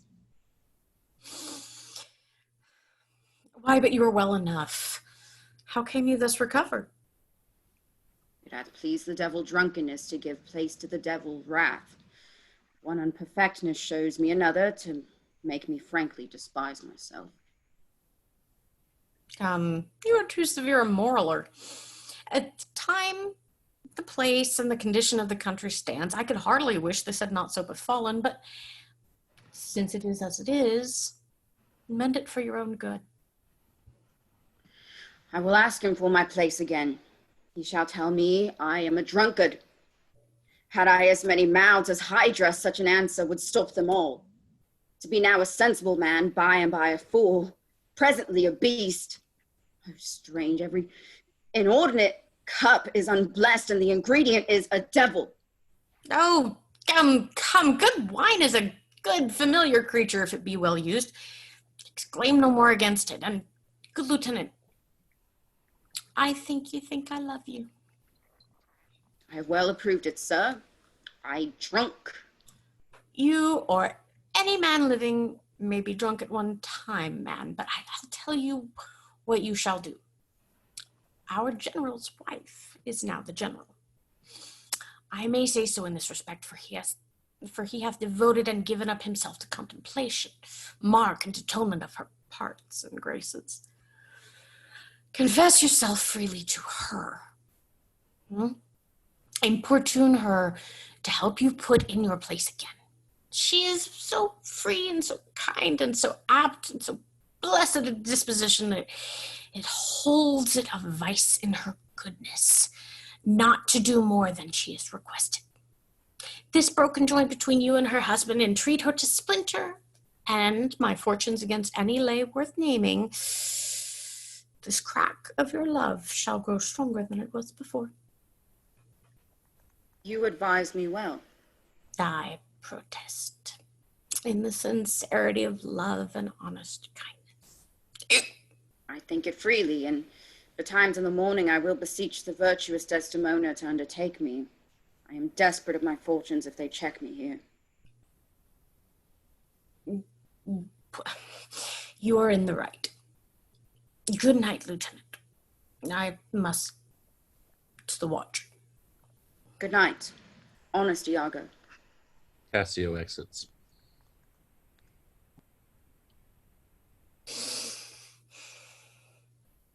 And what's he then that says I play the villain? When his advice is free, I give and honest. Probable to thinking, and indeed the course to win the more again. For 'tis most easy, the inclining Desdemona to subdue in any honest suit, and then for her to win the more, or to renounce his baptism, all seals, symbols of redeemed sin, his soul so infettered to her love, that she may make, unmake, do what she list, even as her appetite shall play the god with his weak function. How am I, then, a villain, to counsel Cassio to this parallel course, directly to his good? Divinity of hell, when devils will the blackest sins put on, they do suggest at first with heavenly shows, as I do now. For whilst the honest fool plies Desdemona to repair his fortune, and she for him pleads strongly to the Moor, I will pour this pestilence in his ear, that she repeals him for her body's lust. And by how much she strives to do him good, she shall unto her credit with the Moor. So I will turn her virtue into pitch, and out of her own goodness make the net that shall enmesh them all. Enter Roderigo. How now, Roderigo? I do follow here in the chase, not like a hound that hunts, but one that fills up the cry. My money is almost spent. I have been tonight exceedingly well cudgeled, and I think the issue will be I shall have no much experience for my pains, and so with no money at all and a little more wit, return again to Venice. How poor are they that have not patience? What wound did ever heal but by degrees? Thou know'st we work by wit and not by witchcraft, and wit depends on dilatory time. Does not go well? Cassio has beaten thee, and thou, by that small hurt, hast cashiered Cassio. Though other things grow fair against the sun, content thyself a while. By the mass, 'tis morning. Pleasure and action make the hours seem short. Retire thee. Go where thou art billeted. Away. Away, I say, thou shalt know more hereafter. Be gone. Oh. Roderigo exits. My wife must move for Cassio to her mistress. I'll set her on. Myself, the while to draw the Moor apart and bring him jump when Cassio may find soliciting his wife. Aye. That's the way. Dull not device by coldness and delay. He exits. Act 3, Scene 1. Enter Cassio with musicians. Masters, play here. I will content your pains. Something that's brief and bid, good morrow, General. They play. Enter. Why, masters, have your instruments been in Naples that they speak in the nose thus? How, sir? How? Are these, I pray you, wind instruments? Aye, marry are they, sir. Oh, thereby hangs a tale. Whereby hangs a tale, sir? Marry, sir, by many a wind instrument that I know. But masters, here's money for you. And the general so likes your music that he desires you, for love's sake, to make no more noise with it. Well, sir, we will not. If you have any music that may not be heard, to it again. But, as they say, to hear music, the general does not greatly care. We have none such, sir. Then put up your pipes in your bag, for all away. Go, vanish into the air, away. Musicians exit. Dost thou hear, mine honest friend? No, I hear you not your honest friend, but I hear you. Prithee, keep up thy quillets. Giving money. There's a poor piece of gold for thee. If the gentlewoman that attends the general's wife be stirring, tell her there's one Cassio entreats her a little favor of speech. Wilt thou do this? She is stirring, sir. If she will stir hither, I shall seem to notify her. Do, good my friend. Clown exits. Enter Iago. In happy time, Iago. You have not been abed then? Why, no, the day had broke before we parted. I have made bold, Iago, to send into your wife. My suit to her is that she will, to virtuous Desdemona, procure me some access. I'll send her to you presently, and I'll devise a mean to draw the Moor out of the way, that your converse and business may be more free. I humbly thank you for it. I never knew a Florentine more kind and honest. Enter Emilia. Good morrow, good lieutenant. I am sorry for your displeasure, but all will be well. The general and his wife are talking of it, and she speaks for you stoutly. The Moor replies that he you hurt is of great fame in Cyprus and great affinity, and that in wholesome wisdom he might not but refuse you. But he protests he loves you and needs no other suitor but his likings, to take the safest occasion by the front to bring you in again. Yet I beseech you, if you think fit, or if that it may be done, give me advantage of some brief discourse with Desdemona alone. Pray you come in. I will bestow you where you shall have time to speak your bosom freely. I am much bound to you. They exit. Act 3, Scene 2. Enter Othello, Iago, and gentlemen. These letters give Iago to the pilot, and by him do my duties to the Senate. He gives Iago some papers. That done, I will be walking on the works. Repair there to me. Well, my good lord, I'll do it. This fortification, gentlemen, shall we see it? We wait upon your lordship. They right, exit. you do. And with that, we will take intermission. So 10 minutes from now, see you at 10:26. Thank you, 10:26. Thank you, 10. Thank you, 10:26. It'll be another long night. Thank you.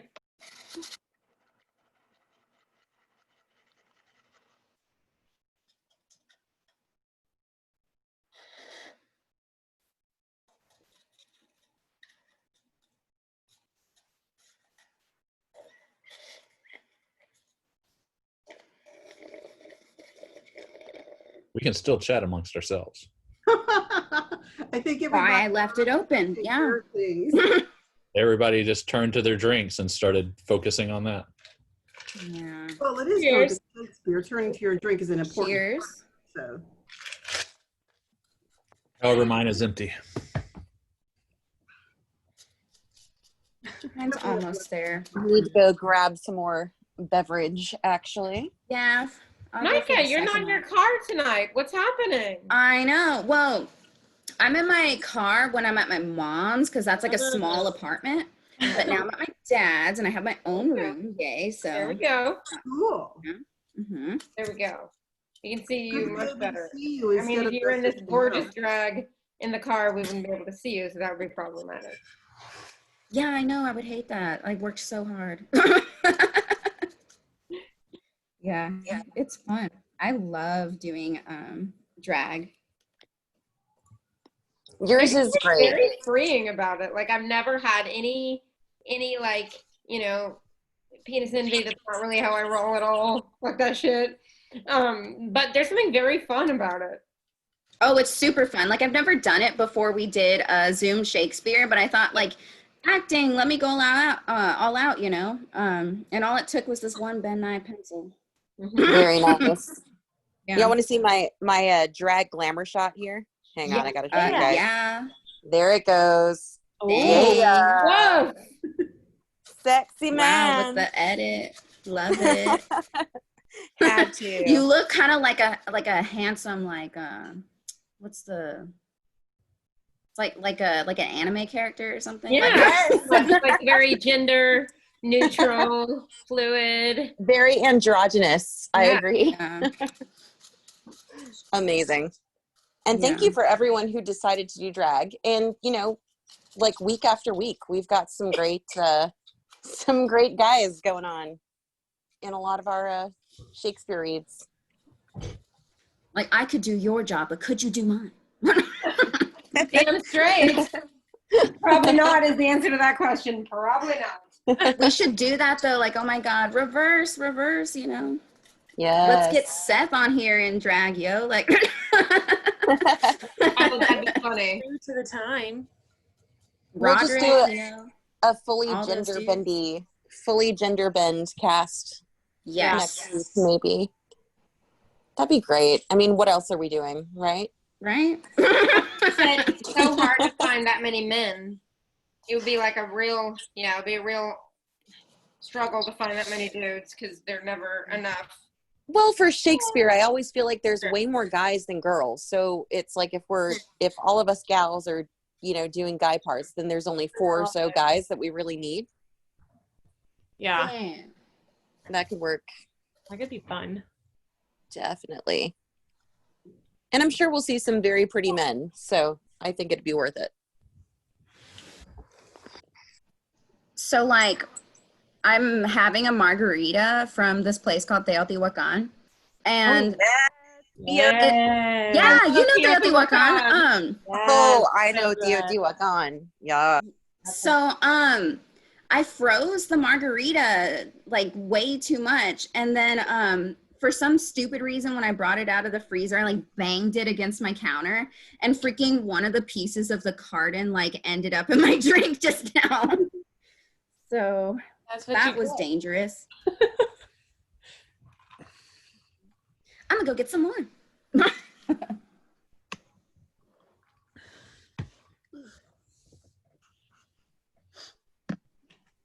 So it's funny you should mention that. I was actually gifted a Teotihuacan margarita the other day.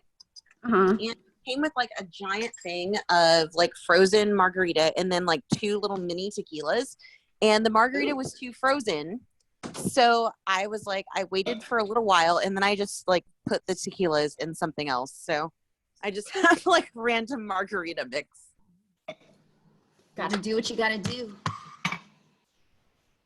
But I love this like alcohol delivery and pickup. This is wave of the future. Oh my God, it's so fun. The governor says he might leave it because it's Do you been guys so know? successful. Do you guys know Lalo, the tiki bar over in the Heights?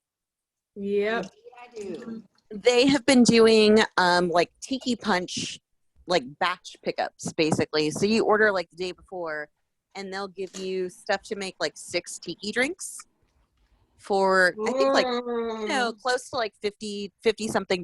So it's like $10 a drink, a little bit less than that basically. So we've been, kind of waiting to do that one. They're right down the street from us actually. So we need to. Very fun.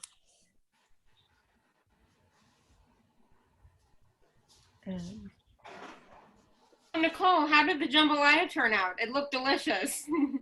It was gumbo. It was great. That's right, gumbo. Yeah. Yes. So jambalaya. Same thing. Nothing. No, it's not the same thing. I know it was Cajun. I'm sorry. I've never gumbo before from scratch, and I was really nervous because like my roux, you know, like the base of the gumbo soup, it didn't turn out very dark, and I was like, oh my gosh, I did something wrong. Like everything tasted good. Like honest to goodness, it tastes like something you would get from Papado, but it just didn't look quite right. So I'm trying to figure out what the element was there, but it was great. Really good. I've been on this like making everything from scratch kick, and I just feel like it gives me a sense of control. It's so good. That's So how I'm fun. coping. I've been basically running my own diner. You guys know from my posts on social media, I just cook all the freaking time, apparently. So when all this is done, I'd love to host a dinner party. Praise. Woot. That needs to happen. Yes. And oh my God, Liz, that lipstick is gorgeous, by the way. No. It's one of the last Kat Von D products I bought before You got problematic. Yeah, before I crossed I was gonna property. say, and I was like, well, We know, girl. We know. And I was so frustrated. I was like, oh my God, could you just not be an asshole, please? I know her eyeliner. Her eyeliner was such concealer, a her go-to. lipstick. Oh my gosh. Bitch. And yeah, this, my like, friend gifted me this really pretty dark lipstick of hers, so too bad. Freaking celebrities. I saved I this. know. What did she do? Oh, she's anti-vax and possibly a Nazi. No. Friends for sure, a Nazi. She's at least a Nazi sympathizer, kind of. Oh, for sure. That's just a bummer. Yeah. I'm always glad when someone else breaks this type of news to Helen and I don't have to. I'm sorry. Did you not know? I'm so sorry, honey. I didn't know you didn't know. Oh, no, it's fine. I didn't. failed. I mean, I don't really follow her that well. So, like. Is Iago licking knives over there now? What have we forgot I graduated was on to? camera. There's props. Shut up. None of your business.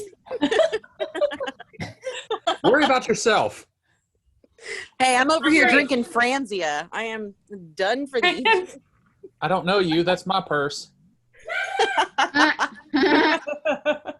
the way, at the risk of cross-promoting, which I don't have a tendency to do, I did work with our 14 and 16-year-old Romeo and Juliet for this weekend. Yay! I'm It's excited gonna be about that. Amazing. If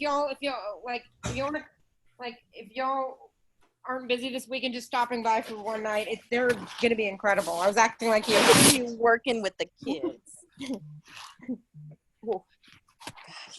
Oh my God, Caryn, yes. Armand. Surprise! Happening? What? Caryn, you look so good. I mean, this one's like. Your mic's on, hon. Yeah, it's not on. We can't hear you, Caryn. Oh wait, hello?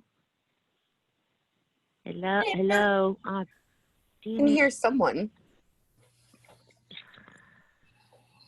Caryn, why is everything broken in the country? I mean, I think we know. Also, hi, San Martinez. He's not going to say anything. To everyone joining us who is not. Just gonna hide. Sorry. Hello. Hi. Hi, Sam. Just so you guys know, while you guys have been, I mean, not that you weren't enthralling, because I've been enjoying myself. While this has been going on, and I'll make it quick. I actually made a cup out of foam. Oh my God, that's amazing. I've been crafting this while you guys have been doing the show. It's got the Boba Fett bantha skull on it. It's a really bad picture of it, but yeah, this is what I've been doing while you guys have been talking. Very really cool. inspiring, so- How cool. Shakespeare and Star Wars go hand in hand. I'm not mad about that. No. I had to take There's a break bound to from be a the- crossover soon. Yeah, I had to take a break from the bat suit for a little while because it's starting to drive me nuts. So. I mean, that's fair. It drove him nuts too. And Sam, I know you and I have only met like super briefly, like at the end of one of your shows, but I mean, your cosplay pieces are the stuff of legend in my house. I've got to tell you. Stupid. We're big cosplayers, like, you know, Comic Palooza people, Comic Con people. Yeah. Yeah, I try to go at least a couple times a year to the one here in Houston. That's awesome.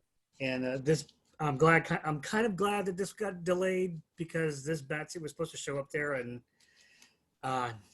it wasn't gonna make it. But I got another idea, and I'm probably gonna end up tearing the suit down and rebuilding it again from scratch. That's so awesome. No, I may need to talk to you in the future. I actually host an event every year at Comic Palooza here in Houston called the Live Art Auction, and I cosplay every year. So I've been wanting to do something a little more elaborate. So maybe you and I could collaborate on something for next year. As long as it's a challenge, yeah, I'll do it. Absolutely, it would be. More I've been insane looking and at doing like a Hela kind of costume. Ooh, that's a good one. Yeah. From Thor Ragnarok. Ragnarok, yes. I'm sorry. Yes. Yeah. I built part of the headpiece for someone already. So you got a head start already. Very cool. Very cool. All right. Well, Josh, we're ready to pick up whenever you are ready to go, my friend. I was letting that conversation come to a natural conclusion. I'll jump in. What a gentleman. I mean, ladies' night, I'm not going to be that bossy. Thank you. Here at Drunk Shakespeare, we keep it casual. Yeah. Keeping it casual. Yeah, it's super casual. That's why I said it at 10 minutes, because I know it might go 13, 14, and we'll be fine. Perfect. Going up to 20 gets a little bit late night, but anyway. All right. 3, scene We're 3. on 117, right? We are 117, yes. Thank you. Act 3, scene 3. Enter Desdemona, Cassio, and Emilia. Be thou assured, good Cassio, I will do all my abilities in thy behalf. Good madam, do. I warrant it grieves my husband as if the cause were his. Oh, that's an honest fellow. Do not doubt, Cassio, but I will have my lord and you again as friendly as you were. Bounteous madam, whatever shall become of Michael Cassio, he's never anything but your true servant. I know it. Thank you. You do love my lord. You have known him long, and you will be well assured he shall in strangeness stand no farther off than in a public distance. A politic distance. Aye, but lady, that policy may either last so long or feed upon such nice and waterish diet or breed itself out of circumstance, that I, being absent in my place applied, my general will forget my love and service. Do not doubt that. Before Emilia here, I give thee warrant of thy place. Assure thee, if I do vow a friendship, I'll perform it to the last article. My lord shall never rest. I'll watch him tame and talk out of patience. His bed shall seem as a school, his board a shrift. I'll intermingle everything he does with Cassio's suit. Therefore be merry, Cassio, for thy solicitor shall rather die than give thy cause away. Enter Othello and Iago. Madam, here comes my lord. Madam, I'll take my leave. What? Stay here and speak. Madam, not now. I am very ill at ease, unfit for mine own purposes. Well, do your discretion. Cassio exits.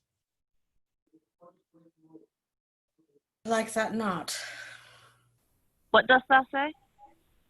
Nothing, my lord, or if I know not what. Was not that Cassio parted from my wife?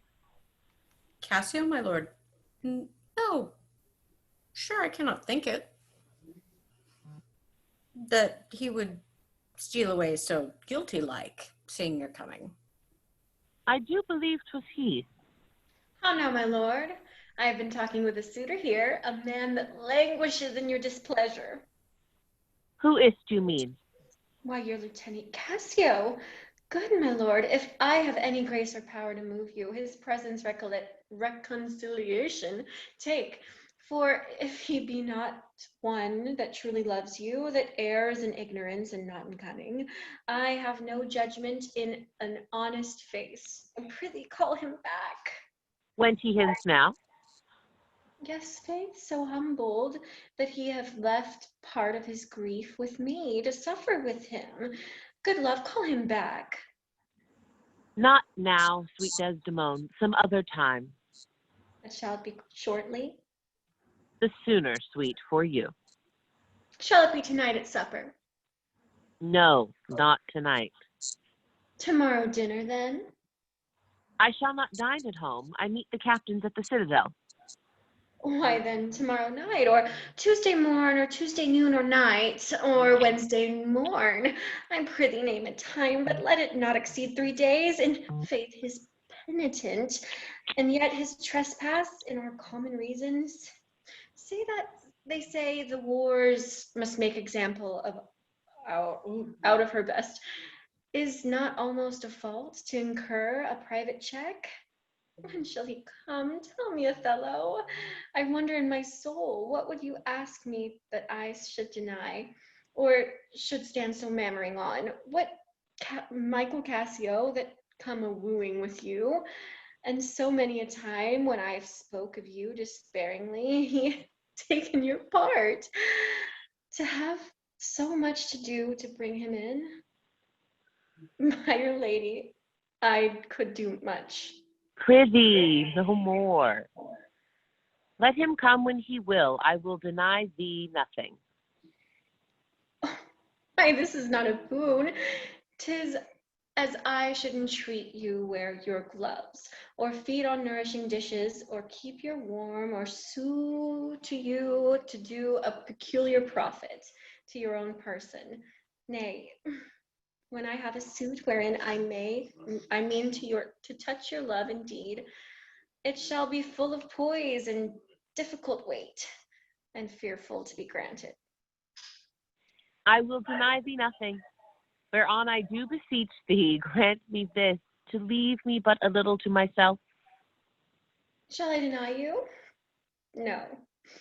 Farewell, my lord. Farewell, my Desdemona. I'll come to thee straight. Emilia, come. Be as your fancies teach you. Whatever you be, I am obedient. Desdemona and Emilia exit. Excellent wretch. Perdition, catch my soul, but I do love thee. And when I love thee not, chaos has come again. My noble lord, What dost thou say, Iago? Did Michael Cassio, when you wooed my lady, know of your love? He did, from first to last. Why dost thou ask? For the satisfaction of my thought, no further harm. Why of thy thought, Iago? I did not think he'd been acquainted with her. Oh, yes, and went between us very oft. Indeed. Indeed? Aye, indeed. Discernst thou often that? Is he not honest? Honest, my lord? Honest, aye, honest. My lord, for aught I know. What dost thou think? Think, my lord? Think, my lord? By heaven, thou echoest me as if there was some monster in thy thought, too hideous to be shown. Thou dost mean something. I heard thee say even now thou liked not that when Cassio left my wife. What didst not like? And when I told thee he was of my counsel in my whole course of wooing, thou criedst, indeed? And didst contract and purse thy brow together, as if thou hadst shut up in thy brain some horrible conceit. If thou dost love me, show me thy thoughts. My lord, you know I love you. I think thou dost. And for I know thou'rt full of love and honesty, and waste thy words before thou givest them breath. Therefore these stops of thine fright me the more. For such things in a false, disloyal knave are tricks of custom, but in a man that's just, they're close dilations working from the heart that passion cannot rule. For Michael Cassio, I dare be sworn I think that he is honest. I think so too. Men should be what they seem, or those that be not they might seem none. Certain men should be what they seem. Why then, I think Cassio's an honest man. Nay, yet there's more in this. I prithee speak to me as to thy thinkings, as thou dost ruminate, and give thy worst of thoughts the worst of words.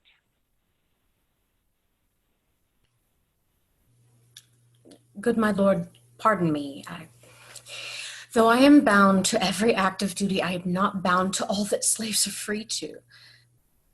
Utter my thoughts. Why, say they are vile and false.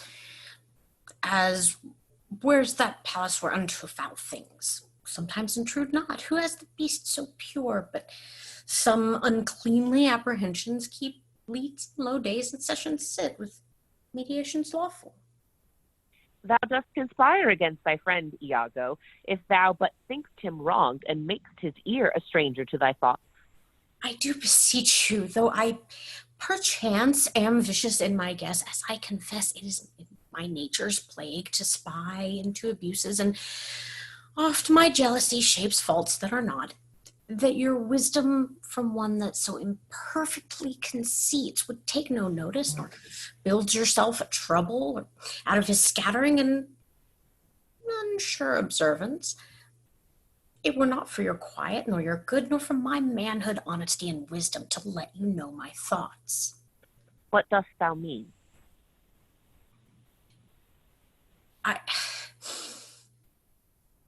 Good name in man and woman, dear my lord, it is the immediate jewel of their souls. Who steals my purse steals trash. 'Tis something, anything, nothing. 'Twas mine, 'tis his, and hath been slave to thousands. But he that filches from me my good name robs me of that which not enriches him and makes me poor indeed. By heaven, I'll know thy thoughts. You cannot, if my heart were in your hand, nor shall not whilst it is in my custody. Huh. Oh, beware, my lord, of jealousy. It is the green-eyed monster which doth mock its meat, the meat it feeds on. That cuckold lives in bliss, who certain of his fate loves not his wronger, but oh, what damned minutes tells her, or who dotes, yet doubts, suspects, yet strongly loves. Oh, misery. Or and content is rich and rich enough, but rich fineless is as poor as winter.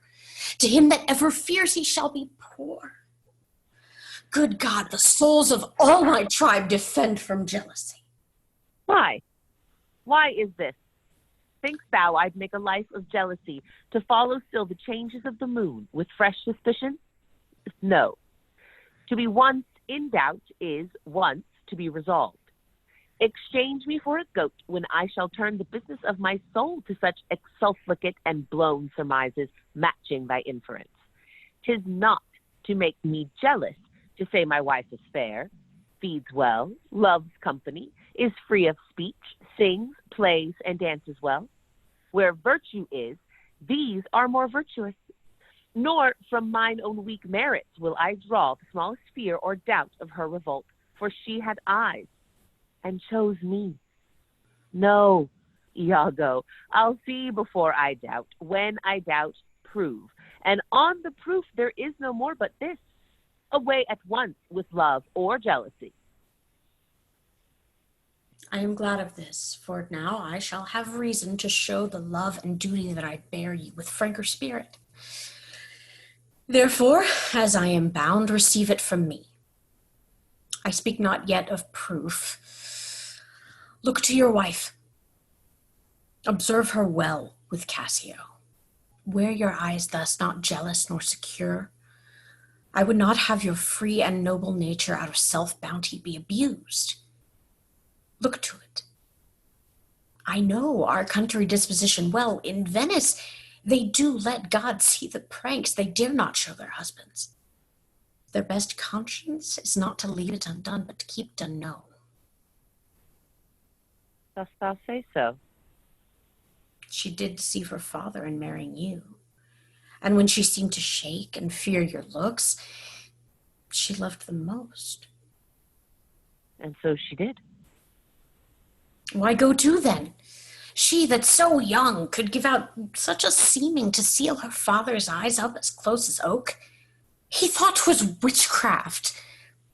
But I am much to blame. I humbly do beseech you your pardon for too much loving you. I am bound to thee forever.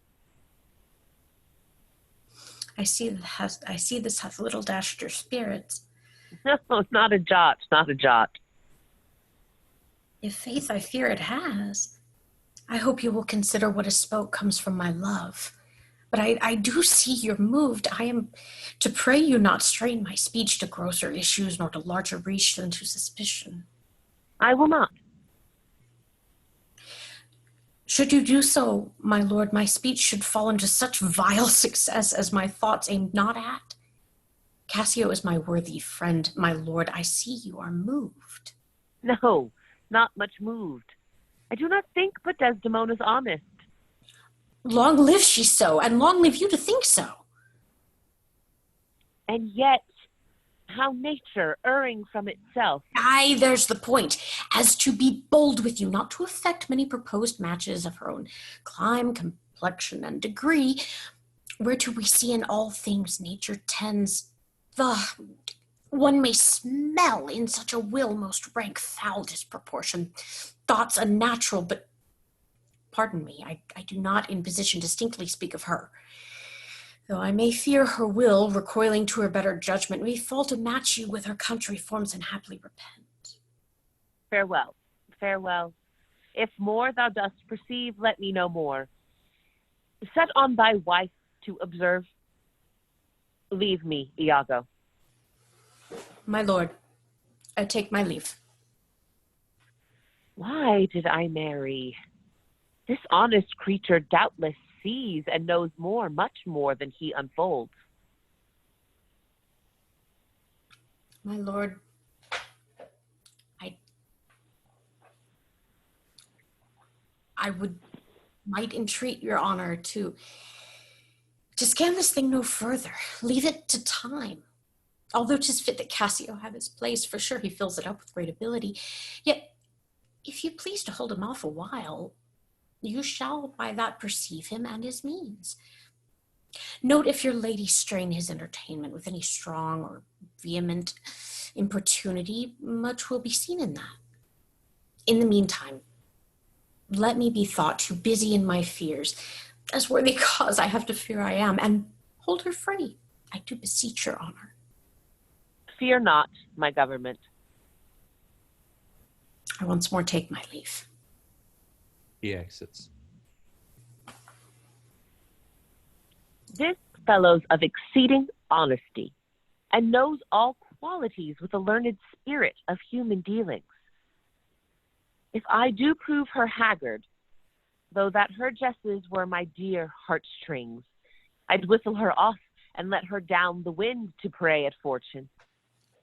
Haply, for I am black and have not these soft parts of conversation that chamberers have, or for I am declined into the vale of years, yet that's not much. She's gone. I am abused, and my relief must be to loathe her. Oh, curse of marriage that we can call these delicate creatures ours and not their appetites. I'd rather be a toad and live upon the vapor of a dungeon than keep a corner in the thing I love for other uses. It is the plague of great ones. Prerogatives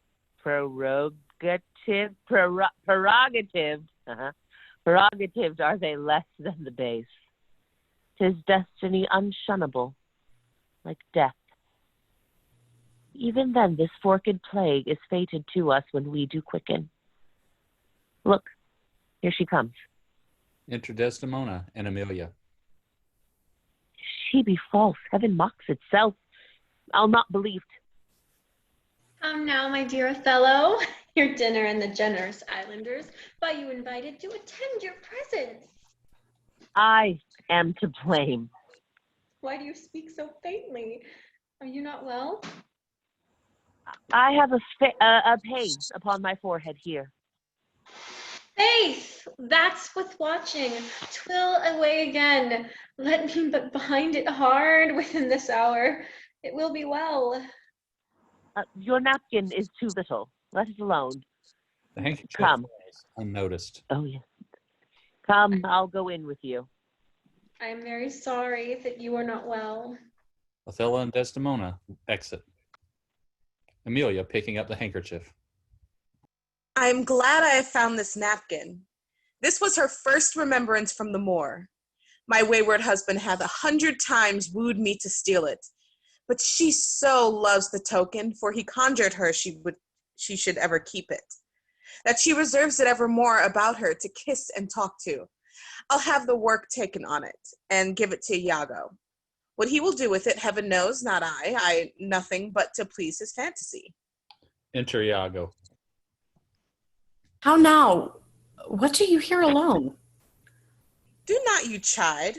I have a thing for you. You have a thing for me. It is a common thing to have a foolish woman. Oh, is that all? What will you give me now for that same handkerchief? What handkerchief? What handkerchief? Why, that the Moor first gave to Desdemona, that which so often you did bid me steal. Has stolen it from her? No, faith. She let it drop by negligence, and to the advantage I, being here, took it up. Look, here it is. A good wench. Give it me. What will you do with it, that you have been so earnest to have me filch it? Why? What do you care? What is it to you? If it be not for some purpose of import, give it to me again. Poor lady, she'll run mad when she shall lack it. Be not acknown on it.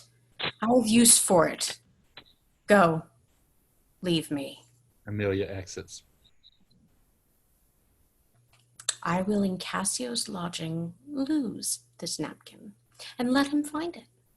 Trifles light as air are to the jealous confirmation, strong as proofs of holy writ. This may do something. The more already changes with my poison. Dangerous conceits are in their natures poisonous, which at first are scarce found to distaste, but then with a little act upon the blood burn like the mines of sulfur. Enter Othello. I did say so. Look where he comes. Not poppy, nor mandragora, nor all the drowsy syrups of the world shall ever medicine thee to that sweet sleep which thou owedst yesterday. False to me? Why, how now, General? No more of that. Avaunt, be gone. Thou hast set me on the rack. I swear 'tis better to be much abused than but to know a little. How now, my lord? What sense had I of her stolen hours of lust? I saw it not, thought it not, it harmed me not. I slept the next night well, fed well, was free and merry. I found not Cassio's kisses on her lips. He that is robbed, not wanting what is stolen, let him not note, and he is not robbed at all. I am sorry to hear this. I had been happy if the general camp, pioneers and all, had tasted her sweet body, so I had nothing known. Now forever, farewell the tranquil mind, farewell content, farewell the plumed troops and the big wars that make ambition virtue. Oh, farewell, farewell that neighing steed and the shrill trump, the spirit-stirring drum, the ear-piercing fife, the royal banner, and all quality, pride, pomp, and circumstance of glorious war. And oh, you mortal engines, whose rude throats the immortal Jove's dread clamors counterfeit, farewell. Othello's occupation's gone. Is it possible, my lord? Villain, be sure thou prove my love a whore. Be sure of it. Give me the ocular proof, or by the worth of mine eternal soul, thou hadst been born a dog than answer my waked wrath. Is it come to this? Make me to see it, or at the least so prove it that the probation bear no hinge nor loop to hang a doubt on, or woe upon thy life. My noble lord, If thou dost slander her and torture me, never pray more. Abandon all remorse. On horror's head horrors accumulate. Do deeds to make heaven weep, all earth amazed. For nothing canst thou to damnation add greater than that. Oh, grace, how heaven forgive me. Are you a man? Have you a soul or a sense? God be with you. Take mine office. Oh, wretched fool that lives to make thine honesty a vice. Monstrous world, take note, O world, to be direct and honest is not safe. I thank you for this profit, and from hence I love no friend, sith love breeds such offense. Nay, stay, thou shouldst be honest. I should be wise, for honesty's a fool. Loses that it works for. By the world, I think my wife be honest and think she's not. I think thou art just and think thou art not. I'll have some proof. Her name that was as fresh as Dian's fishes is now begrimed and black as mine own face. If there be cords or knives, poison or fire or suffocating streams, I'll not endure it. Would I were satisfied. I see you are eaten up with passion. I do repent me that I put it to you. You would be satisfied? Would. Nay, and I will. And may, but how? How satisfied, my lord? Would you, the supervisor, grossly gape on, behold her talked? Oh, death and damnation, oh! Oh, it were a tedious difficulty, I think, to bring to that prospect. Damn them, if ever mortal eyes do see them holster more than their own. What then? How then? What shall I say? Where's satisfaction? Is it impossible you should see this? Were they as prime as goats, as hot as monkeys, as salt as wolves in pride, and fools as gross, as ignorance made drunk? But yet I say, if imputation and strong circumstances which lead directly to the door of truth will give you satisfaction, you might have it. Give me a living reason she's disloyal. I do not like the office, but sith I am entered in this cause so far, pricked to it by foolish honesty and love, I will go on. I lay with Cassio lately, and being troubled with a raging tooth, I could not sleep. There are kind of men so loose of soul that their sleeps will mutter their affairs. One of this kind is Cassio. In sleep, I heard him say, "Sweet Desdemona, let us be wary. Let us hide our loves." And then, sir, would he gripe and wring my hand, cry, "Oh, sweet creature," and then kiss me hard, as if he plucked up kisses by the roots that grew on my lips, then laid his leg over my thigh and sighed and kissed, and then cried, "Cursed fate that gave thee to the Moor." Oh, monstrous, monstrous. Nay, but this was his dream. But this denoted a foregone conclusion. 'Tis a shrewd doubt, though it be but a dream. And this may help to thicken other proofs that do demonstrate thinly. I'll tear her all to pieces. Nay, but be wise. Yet we see nothing done. She may be honest yet. Tell me but this.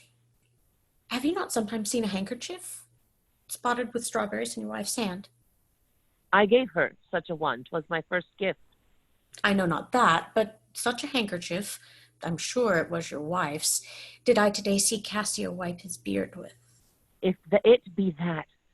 If it be that, or any that were hers, it speaks against her with other proofs. Oh, that the slave had 40,000 lives. One is too poor, too weak for my revenge. Now do I see 'tis true. Look here, Iago, all my fond love, thus do I blow to heaven. 'Tis gone. Arise, black vengeance from the hollow hell. Yield up, O love, thy crown and hearted throne to tyrannous hate. Swell, bosom, with thy fraught, for 'tis aspic's tongues.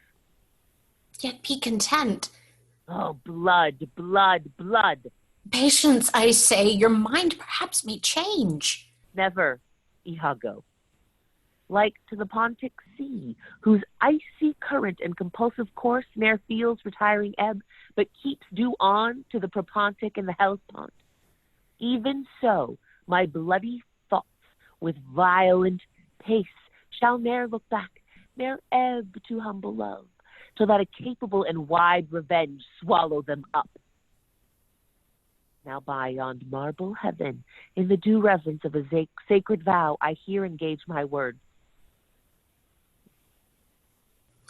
Do not rise yet. Witness, you ever-burning lights above, your elements that clip us round about. Witness that here Iago doth give up the execution of his wit, hands, heart, to wronged Othello's service. Let him command, and to obey shall be in mere remorse what bloody business ever. I greet thy love, not with vain thanks, but with acceptance bounteous, and will upon the instant put thee to't. Within these 3 days, let me hear thee say that Cassio's not alive. My friend is dead. 'Tis done at your request. But let her live. Damn her, lewd minx. Oh, I damn her. Damn her. Come. Go with me apart. I will withdraw to furnish me with some swift means of death for the fair devil. Now art thou my lieutenant. I am your own forever. They exit. Act 3, Scene 4. Enter Desdemona, Emilia, and Clown. You know, Sirrah, where Lieutenant Cassio lies. I know not where he lies. Why, man? He's a soldier, and for me to say a soldier lies, it's disturbing. Go to where he lodges. To tell you where he lodges is to tell you where I lie. Can anything be made of this?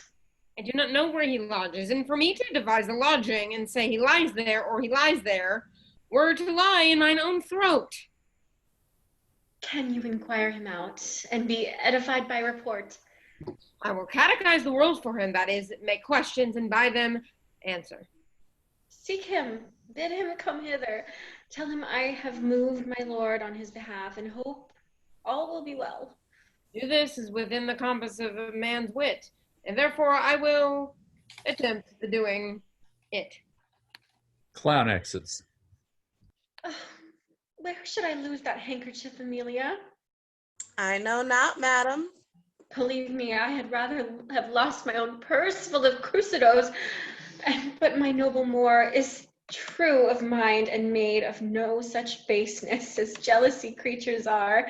It were enough to put him to ill thinking. Is he not jealous? Who, he? I think the sun where he was born drew all such humors from him. Look where he comes. Enter Othello. I will not leave him now till Cassio be called to him. How is it with you, my lord? Well, my lady.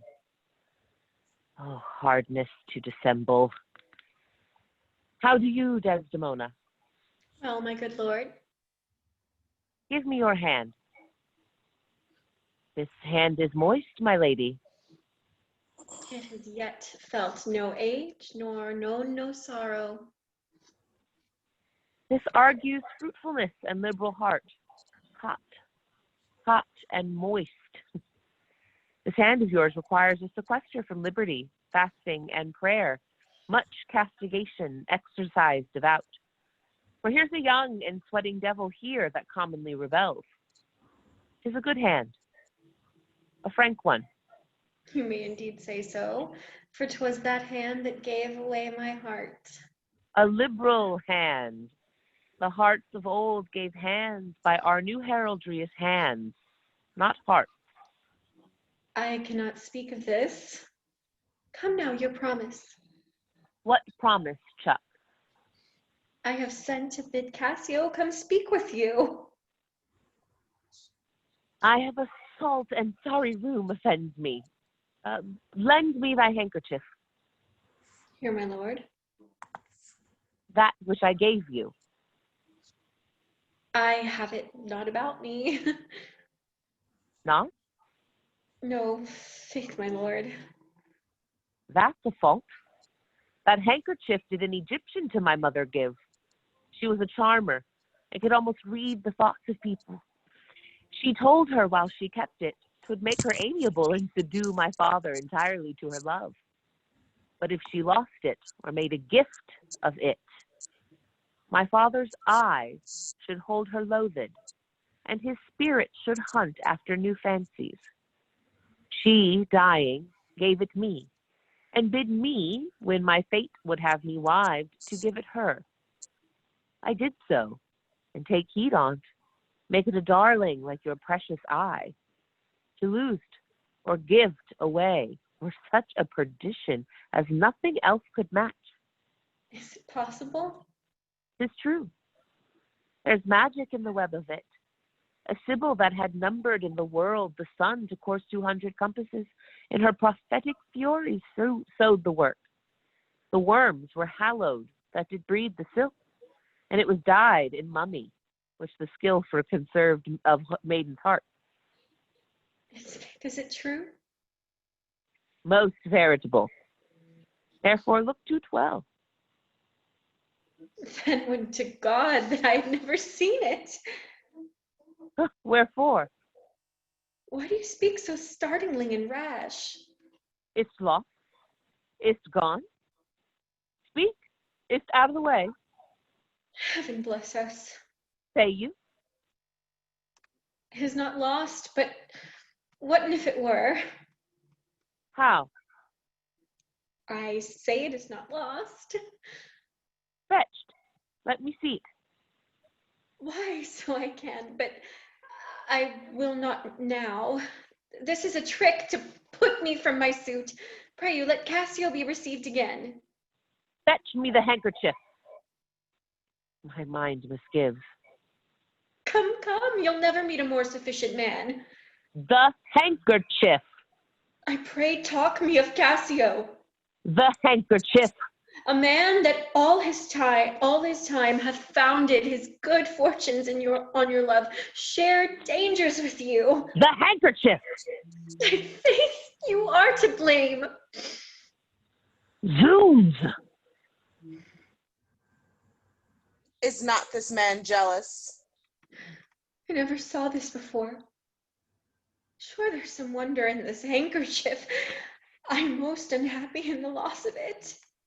'Tis not a year or two shows us a man. They are all but stomachs, and we are all but food. They eat us hungrily, and when they are full, they belch us. Look you, Cassio and my husband. There's no other way. She must do it and lo the happiness. Go and importune her. How now, good Cassio? What's the news with you? Madam, my former suit, I do beseech you that by your virtuous means I may again exist and be a member of his love, whom I with all the office of my heart entirely honor. I would not be delayed if my offense be of such mortal kind that nor my service past, nor present sorrows, nor purposed merit in futurity can ransom me into his love again.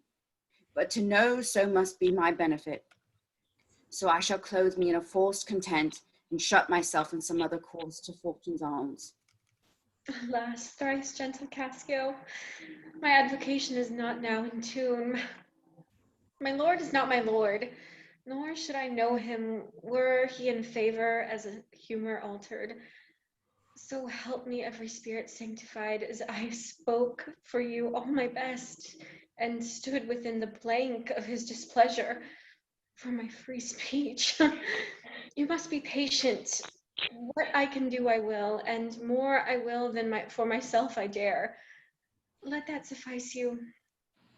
Is my lord angry? He went hence but now, and certainly in strange unquietness. Can he be angry? I have seen the cannon when it hath blown its ranks into air, and like the devil from his very arm puffed his own brother. And is he angry?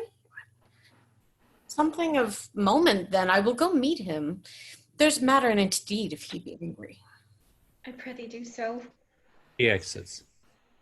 Something sure have stayed, either from Venice or some unhatched practice made demonstrable here in Cyprus to him, hath peddled his clear spirit, and in such cases men's natures wrangle with inferior things. Though great ones are their object, 'tis even so. For let our finger ache, and it endures our other heartfelt members, even to such sense of pain. Nay, we must think men are not gods, nor of them look for such observancy. As fits the bridal. Beshrew me much, Emilia. I was unhandsome warrior as I am, arranging his unkindness with my soul. But now I find I had suborned the witness, and he's indicted falsely. Pray heaven it be state matters, as you think, and no conception nor no jealousy toy concerning you. Alas the day, I never gave him cause. But jealous souls will not be answered so. They are not ever jealous for the cause, but jealous for their jealous. It is a monster begot upon itself, born on itself. Heaven keep that monster from Othello's mind. Lady, amen. I will go seek him. Cassio, walk here about. If I do find him fit, I'll move your suit and seek to effect it on my uttermost. I humbly thank you, your ladyship. Desdemona and Emilia exit. Enter Bianca. Save you, friend Cassio. What make you from home? How is't with you, my most fair Bianca? If faith, sweet love, I was coming to your house. And I was going to your lodging, Cassio. What, keep a week away? 7 days and nights, 8 hours, and lovers' absent hours more tedious than the dial 80 times? Oh, weary reckoning. Pardon me, Bianca. I have this while with leaden thoughts been pressed, but I shall in a more continuate time strike off this score of absence. Sweet Bianca. Giving her Desdemona's handkerchief. Take me this work out. Oh, Cassio, whence came this? This is some token from a newer friend? To the felt absence, now I feel a cause. Is it come to this? Well. Go to, woman. Throw your vile guesses in the devil's teeth from whence they came. You are jealous now that this is from some mistress, some remembrance. No, by my faith, Bianca. Why? Whose is it? I know not neither. I found it in my chamber. I'd like the work well, ere it be demanded, as like enough it will. I would have it copied. Take it and do it, and leave me for this time. Leave you? Wherefore? I do attend here on the general, and think it no addition nor my wish to have him see me womaned. Why, I pray you? Not that I love you not. But that you do not love me. I pray you bring me on the way a little, and say if I shall see you soon at night. 'Tis but a little way than I can bring you, for I attend here, but I'll see you soon. 'Tis very good. I must be circumstanced. They exit. Just to clarify, Nicole, I believe we've lost most of the cast, so we're calling it at the end of scene of Act 3? Or do you want to move on to Sorry, Act? yes. Okay. Well then. Yeah, so that was not anticipated.